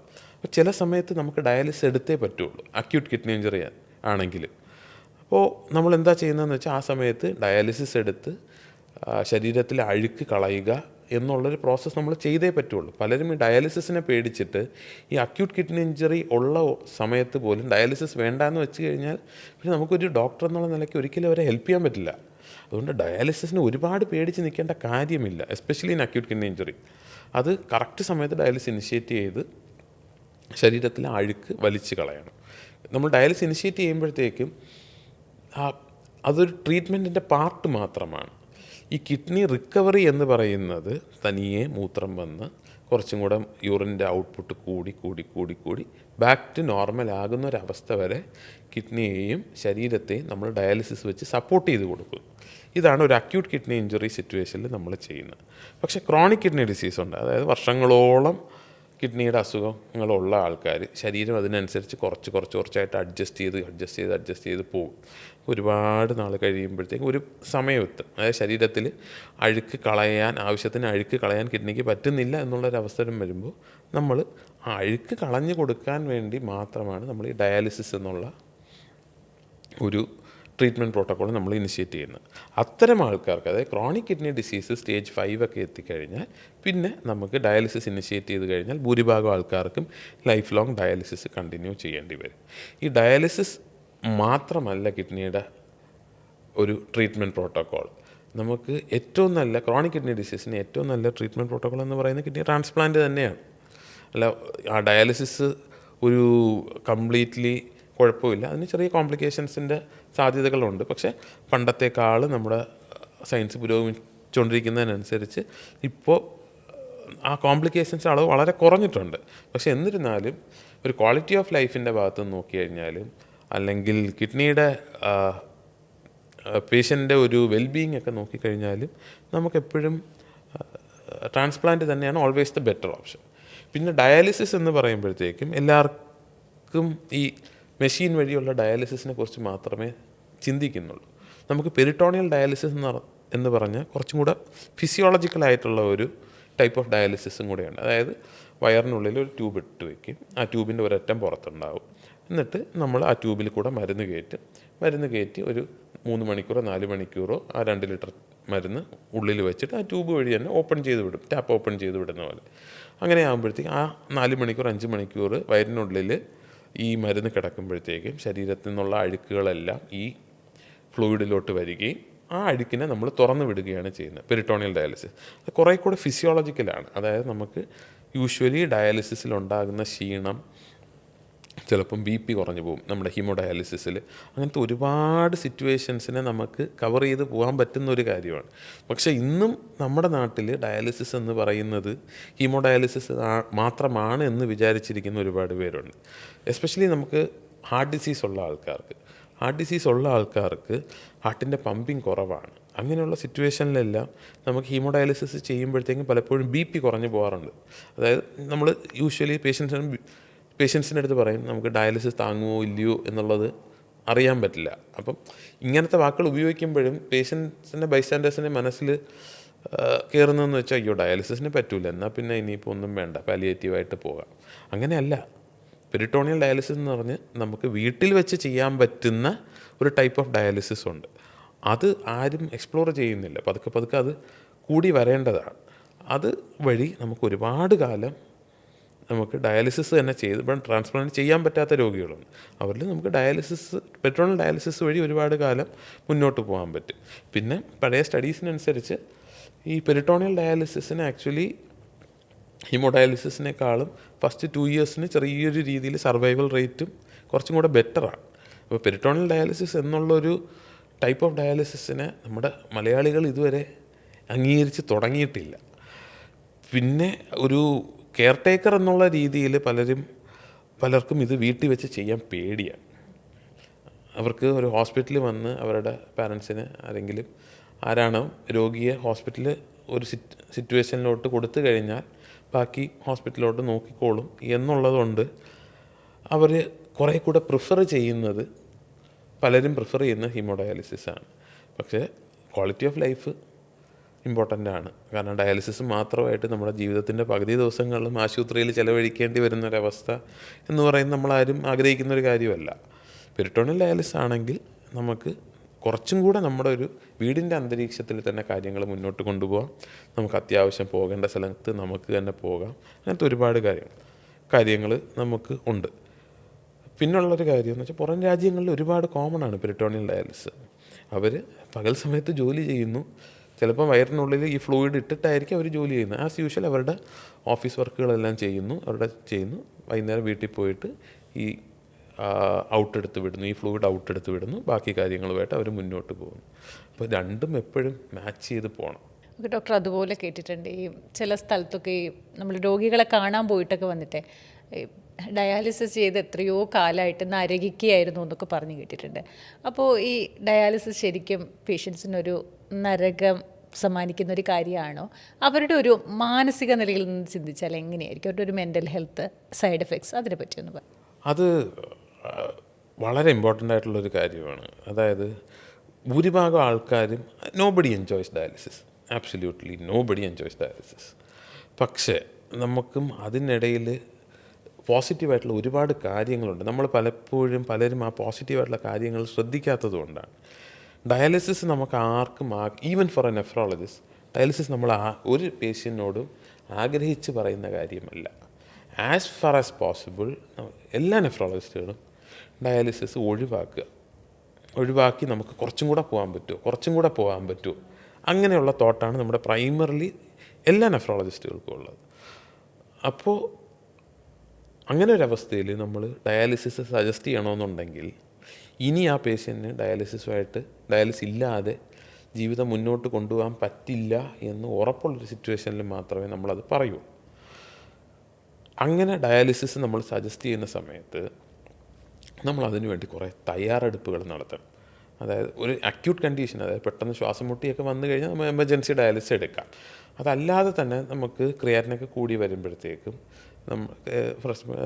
അത് ഓരോരുത്തരുടെ ശാരീരിക ഘടന അനുസരിച്ചിരിക്കും. ഒരു ഇന്ന ക്രിയാറ്റിന് ഡയാലിസിസ് ചെയ്യണമെന്നില്ല. എൻ്റെ അടുത്ത് ഒ പിയിൽ വരുന്ന ഭൂരിഭാഗം ആൾക്കാരും ചോദിക്കുന്നതാണ്, ക്രിയാറ്റിൻ എത്രയാകുമ്പോഴാണ് നമ്മൾ ഡയാലിസിസ് തുടങ്ങേണ്ടത്? അങ്ങനെ നമുക്ക് പറയാൻ പറ്റില്ല. ബട്ട് അറൗണ്ട് ഒരു 8 or 9 or 10. ചില ആൾക്കാർക്ക് ക്രിയാറ്റിൻ 12 പൊക്കഴിഞ്ഞാലും അവർക്ക് ക്ലിനിക്കൽ സിംറ്റംസ് ഇല്ലെങ്കിൽ നമ്മൾ ഡയാലിസിസ് ഇനിഷ്യേറ്റ് ചെയ്യൂല. പക്ഷേ ചില ആൾക്കാർക്ക് ക്രിയാറ്റിൻ 6 ആണെങ്കിലോ 5.5 ആണെങ്കിലോ ചിലപ്പോൾ അവർക്ക് സിംറ്റംസ് ഉണ്ടെങ്കിൽ നമുക്ക് വീണ്ടും ഡയാലിസിസ് എടുത്തേ പറ്റുള്ളൂ. പക്ഷേ ഓൺ ആൻ ആവറേജ് ഒരു അറൗണ്ട് ഒരു 9 to 10 ഒക്കെ ആകുമ്പോഴത്തേക്ക് നമ്മൾ ഡയാലിസിസിനെ കുറിച്ചൊക്കെ പറയും. പക്ഷേ എന്നിരുന്നാൽ പോലും ഓൾറെഡി ഒരു ക്രിയാറ്റിൻ 5, 6 ഒക്കെ എത്തി ഒരുപാട് കാലങ്ങളായിട്ട് നമ്മളെ കണ്ടുകൊണ്ടിരിക്കുന്ന പേഷ്യൻ്റാണ്. അങ്ങനെയുള്ളപ്പോൾ നമ്മൾ പതുക്കെ പറയും നമുക്ക് ഡയാലിസിസിനുള്ള ഒരു തയ്യാറെടുപ്പുകൾ എടുക്കേണ്ട സമയമായി. അപ്പോൾ അവർ ചോദിക്കും എന്താണ് ചെയ്യാൻ. അപ്പോൾ ഹീമോഡയാലിസിസിന് ഏറ്റവും ഇമ്പോർട്ടൻ്റ് ഒരു നല്ല ആക്സസ് വേണം. നമ്മുടെ സാധാരണ ആർട്ടറി വെയിനിൽ വെറുതെ കുത്തിക്കഴിഞ്ഞാൽ നമുക്ക് ഡയാലിസിസ് മെഷീനിലോട്ട് കണക്ട് ചെയ്യാൻ പറ്റുന്ന അത്ര ബ്ലഡ് ഫ്ലോ കിട്ടില്ല. നമുക്കത് അറൗണ്ട് ഒരു 400-500 ml/minute അത്രയും ഫ്ലോ വേണം. അപ്പോൾ നമ്മൾ എന്താ ചെയ്യുന്നത്, ഒരു AV ഫിസ്റ്റുല എന്ന് പറഞ്ഞിട്ട് നമ്മുടെ ശരീരത്തിലെ തൊലിക്കടിയിലുള്ള അടുത്തിരിക്കുന്ന ആർട്ടറി വെയിനിനെ അടുപ്പിച്ച് വെച്ചിട്ട് ഒരു ചെറിയൊരു സർജറി ഉണ്ട്, AV ഫിസ്റ്റുല ക്രിയേഷൻ. അപ്പോൾ ആ ഫിസ്റ്റുല ക്രിയേഷൻ ചെയ്ത് കഴിഞ്ഞാൽ ഏകദേശം 6 ആഴ്ച തൊട്ട് 8 ആഴ്ച കഴിയുമ്പോൾ ആ ഫിസ്റ്റുല മെച്യൂറാവും. ഈ മെച്യൂറാകുമ്പോൾ നമ്മൾ അതിനകത്ത് പ്രത്യേകിച്ച് ഒരു മെഷീനോ ഒന്നും വയ്ക്കുന്നില്ല. ജസ്റ്റ് ആർട്ടറിയും വെയിനെയും അടുപ്പിച്ച് വയ്ക്കുന്നു, ഒരു ചെറിയ രണ്ടിനെയും തമ്മിൽ കണക്ട് ചെയ്ത് വയ്ക്കുന്നു. അങ്ങനെയാകുമ്പോൾ വെയിനിന് കുറേ കൂടെ ഒരു വലിപ്പം വയ്ക്കും, കുറേ കൂടെ അതിൻ്റെ വാൾസ് കുറേ കൂടെ തിക്കനാവും, കുറേ കൂടെ ശക്തി ആർജിക്കും. എന്നിട്ട് അതുവഴിയാണ് നമ്മൾ ഈ നീഡിൽ കുത്തി ഡയാലിസിസ് ചെയ്യുന്നത്. അപ്പോൾ നമ്മൾ ഇത് പറയുമ്പോഴത്തേക്കും ഒരു AV ഫിസ്റ്റുല ചെയ്യേണ്ട സമയമായി എന്ന് പറയുമ്പോഴത്തേക്കും എത്രയും പെട്ടെന്ന് AV ഫിസ്റ്റുല ചെയ്യണം. കാരണം ഞാൻ കണ്ടുവരുന്നത് ഭൂരിഭാഗം പേഷ്യൻസ് ഡയാലിസിസ് വേണ്ട എന്നിങ്ങനെ പറഞ്ഞു പോകും. അവസാനം ചെന്നെത്തുമ്പോഴത്തേക്കും നമുക്ക് ഡയാലിസിസ് ചെയ്യാതെ മുന്നോട്ട് പോകാൻ പറ്റില്ല എന്നുള്ളപ്പോൾ അവർ ഓക്കെ പറയുമ്പോൾ കഴുത്തിൽ ട്യൂബ് ഇട്ടോ, കഴുത്തിൽ ട്യൂബൊക്കെ ഇട്ടായിരിക്കും നമ്മൾ ഡയാലിസിസ് ഇനിഷ്യേറ്റ് ചെയ്യുന്നത്. അപ്പോൾ അതിന് സംഭവിക്കുന്നത് എന്താണെന്ന് വെച്ചാൽ അത് ഒരുപാട് കാലമൊന്നും നമുക്ക് ടെമ്പററി കത്തീറ്റേഴ്സ് അങ്ങനെ വെച്ചിരിക്കാൻ പറ്റില്ല, ഇൻഫെക്ഷനാവും. ഇൻഫെക്ഷൻ ആയിക്കഴിഞ്ഞാൽ പിന്നെ അതിൻ്റെ കോംപ്ലിക്കേഷൻസ്, അങ്ങനെയാണ് ആദ്യത്തെ ഒരു 3 മാസത്തിനുള്ളിൽ ഒരുപാട് ആൾക്കാർക്ക് മരണം സംഭവിക്കുന്ന, അവരുടെ ക്വാളിറ്റി ഓഫ് ലൈഫ് വളരെ മോശമായി പോകുന്നത്. ഡയാലിസിസ് ചെയ്യുന്ന സമയത്ത് കുളിരും വിറയലും പനിയും ഒക്കെ വരുന്നത്, വീട്ടിൽ പോയാലും ആ പനിയുണ്ട്, എന്താ പിന്നെ ഡയാലിസിസ് ചെയ്യാതിരിക്കാൻ നിർവാഹമില്ല, ഇങ്ങനത്തെ ഒരു പ്രത്യേക സിറ്റുവേഷനിലെത്തും. അങ്ങനെ എത്തുമ്പോഴത്തേക്കും പിന്നെ നമ്മൾ അതിന് ആ കോംപ്ലിക്കേഷൻസ് ഓരോന്നായിട്ട് സോൾവ് ചെയ്ത് പോകണം. എന്നാൽ മാത്രമേ നമുക്കൊന്ന് ഇമ്പ്രൂവ് ചെയ്തെടുപ്പിക്കാൻ പറ്റുള്ളൂ. ഞാൻ ഇതൊക്കെ പറയുന്നുണ്ടെങ്കിൽ നമ്മുടെ എല്ലാ നെഫ്രോളജിസ്റ്റുകളും പറയാറുണ്ട് ഇന്ന സമയമാകുമ്പോൾ നിങ്ങൾ AV ഫിസ്റ്റുല ചെയ്തു വെച്ചോളൂ എന്ന്. പക്ഷേ അതിലൊരു 10% ഒഴിച്ച് ബാക്കി 90% ചെയ്യാറില്ല. ഫൈനലി അവർ ഈ പൊസിഷനിലാണ് എത്തുന്നത്. ആദ്യത്തെ ഇനിഷ്യൽ 3 months ഡയാലിസിസ് ഇനിഷ്യേറ്റ് ചെയ്ത് ഇനിഷ്യൽ 3 months മൊർട്ടാലിറ്റി മോർബിഡിറ്റിയും വളരെ കൂടുതലാണ്. അതിൻ്റെ മെയിൻ കാരണം എന്ന് പറയുന്നത് AV ഫിസ്റ്റുല ക്രിയേറ്റ് ചെയ്ത് വയ്ക്കാത്തതാണ്. നമ്മളിപ്പോൾ ഒരു കല്യാണം നടക്കുന്നു, വീട്ടിലൊരു കല്യാണം നിശ്ചയിച്ചു, 6 മാസം കഴിഞ്ഞാൽ കല്യാണമുണ്ട്. അപ്പോൾ നമ്മളൊരു 5 മാസമാക്കുമ്പോൾ അത് വീട് മൂടി പിടിപ്പിക്കും. അതിന് മുമ്പ് തന്നെ കുറച്ച് പൈസയൊക്കെ റെഡിയാക്കി വയ്ക്കും. നമ്മൾ ഏകദേശം ഇതുപോലെ തന്നെയാണ് ഡയാലിസിസിൻ്റെ കാര്യവും. നമുക്ക് തയ്യാറെടുപ്പുകൾ കറക്റ്റാണെങ്കിൽ ഭൂരിഭാഗം ആൾക്കാർക്കും ബുദ്ധിമുട്ടില്ലാതെ ഒരു സ്മൂത്ത് ട്രാൻസിഷൻ നടക്കും. ആൾക്കാരുടെ എല്ലാ ബുദ്ധിമുട്ട് വരുന്നത് തയ്യാറെടുപ്പുകൾ കറക്റ്റായിട്ടുള്ള രീതിയിൽ പറയുന്നതിനനുസരിച്ച് ചെയ്യാതിരിക്കുമ്പോഴാണ് ഈ കൂടുതലും ബുദ്ധിമുട്ടുകളുണ്ട്. അത് ഇനിഷ്യൽ ഫസ്റ്റ് 3 months 4 months ഒന്ന്. അത് കഴിഞ്ഞിട്ട് വരുന്ന ചിലപ്പം ഡയാലിസിസിൻ്റെ സമയത്ത് കാല് കോച്ചി പിടിക്കുക, അത് പിന്നെ ഒരു ദിവസം കഴിഞ്ഞിട്ട് പിറ്റേ ദിവസം തന്നെ ഒരുപാട് വെള്ളം കുടിച്ചിട്ട് വീണ്ടും ശ്വാസം മുട്ടായിട്ട് വരിക, അങ്ങനത്തെ കുറേ കാര്യങ്ങൾ. അതായത് നമ്മുടെ ഡയറ്റ് കൃത്യമായിട്ട് നമ്മൾ പാലിക്കണം. ഡയറ്റ് കൃത്യമായിട്ട് പാലിക്കണം എന്ന് പറയുമ്പോഴത്തേക്കും ഏറ്റവും ഇമ്പോർട്ടൻ്റ് വെള്ളത്തിൻ്റെ അളവാണ്. വെള്ളത്തിൻ്റെ അളവ് കുറച്ചേ മതിയാവും, ഇല്ലെങ്കിൽ ശ്വാസം മുട്ട് വീണ്ടും വന്നുകൊണ്ടിരിക്കും. ഉപ്പിൻ്റെ അളവ് കുറയ്ക്കണം, കാരണം ഉപ്പ് എവിടെയുണ്ടോ അതിനനുസരിച്ച് വെള്ളമുണ്ട്.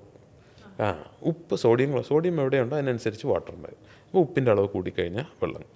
പിന്നെ അതുപോലെ തന്നെ ഫ്രൂട്ട്സ്, നമുക്ക് ഭൂരിഭാഗം ഫ്രൂട്ട്സ് നമുക്ക് പൊട്ടാഷ്യം ലെവൽസ് വളരെ കൂടുതലാണ്.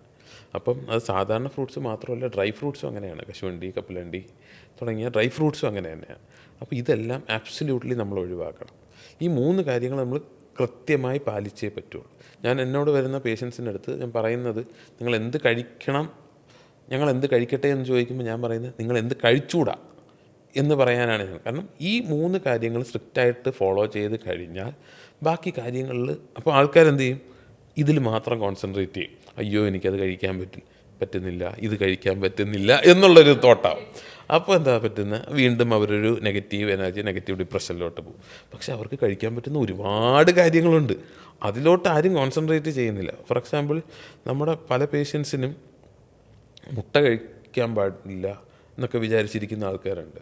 ഡെയിലി 1-2 മുട്ട നമുക്ക് ഡയാലിസിസ് പേഷ്യൻ്റ് കഴിക്കണം. കാരണം ഒരു ഡയാലിസിസ് പേഷ്യൻ്റെ പ്രോട്ടീൻ നീഡ് എന്ന് പറയുന്നത് അറ്റ്ലീസ്റ്റ് 1.2 gram/kg. അതായത് 60 കിലോ ഉള്ള ഒരാൾക്ക് 60 തൊട്ട് 70 പ്രോട്ടീൻ്റെ അളവ് ആവശ്യമുണ്ട്. അതുകൊണ്ട് അത് കഴിക്കാതിരുന്ന് കഴിഞ്ഞാൽ നമ്മുടെ ശരീരത്തിൽ മസിലിൻ്റെ അളവ് കുറയുകയും നമ്മൾ വീണ്ടും മോശമായി പോകത്തേ ഉള്ളൂ. ഒന്നത്. രണ്ടാമത്തെ കാര്യം എന്ന് പറയുന്നത്, നോൺ വെജ് കഴിക്കുക, മീൻ കഴിക്കാൻ പാടില്ല. നമുക്ക് ഇടയ്ക്ക് മീൻ കഴിക്കാം, കുഴപ്പമില്ല.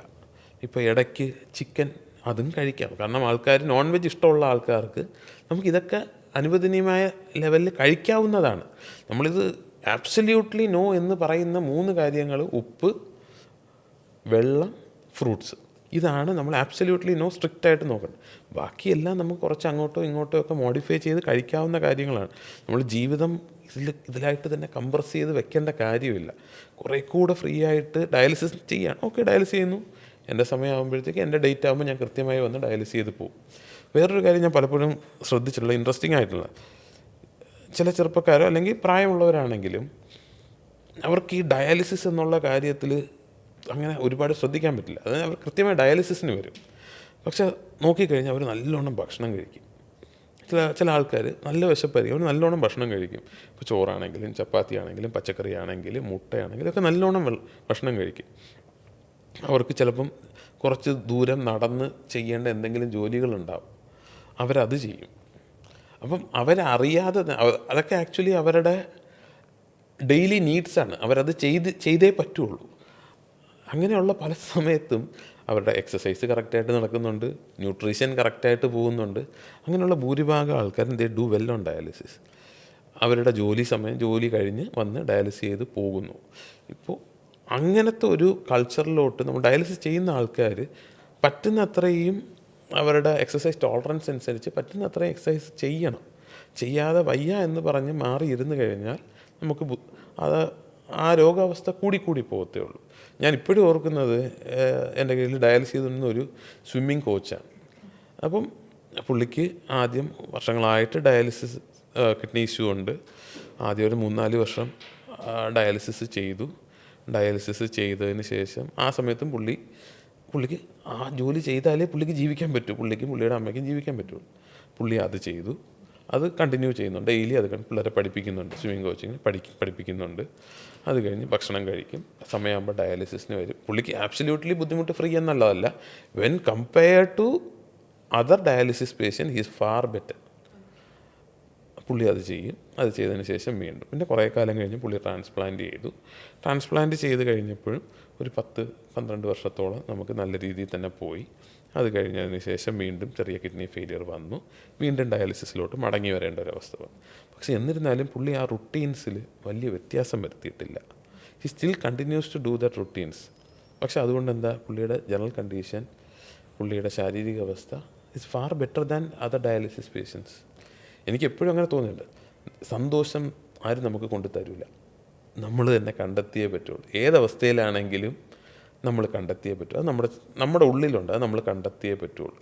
ഡയാലിസിസ് ചെയ്യേണ്ട ഒരവസ്ഥ വന്നു കഴിഞ്ഞാൽ ഡയാലിസിസ് ചെയ്യണം. പക്ഷേ ഞാൻ നേരത്തെ പറഞ്ഞ പോലെ ശരീരത്തിൻ്റെ ഏത് അവയവത്തിന് പെർമനൻറ്റ് ഡാമേജ് വന്നാലും പെട്ടെന്നൊരു സൊല്യൂഷൻ ഇല്ല. കിഡ്നിക്ക് മാത്രമേ ഉള്ളൂ ആ ഒരു സൊല്യൂഷൻ.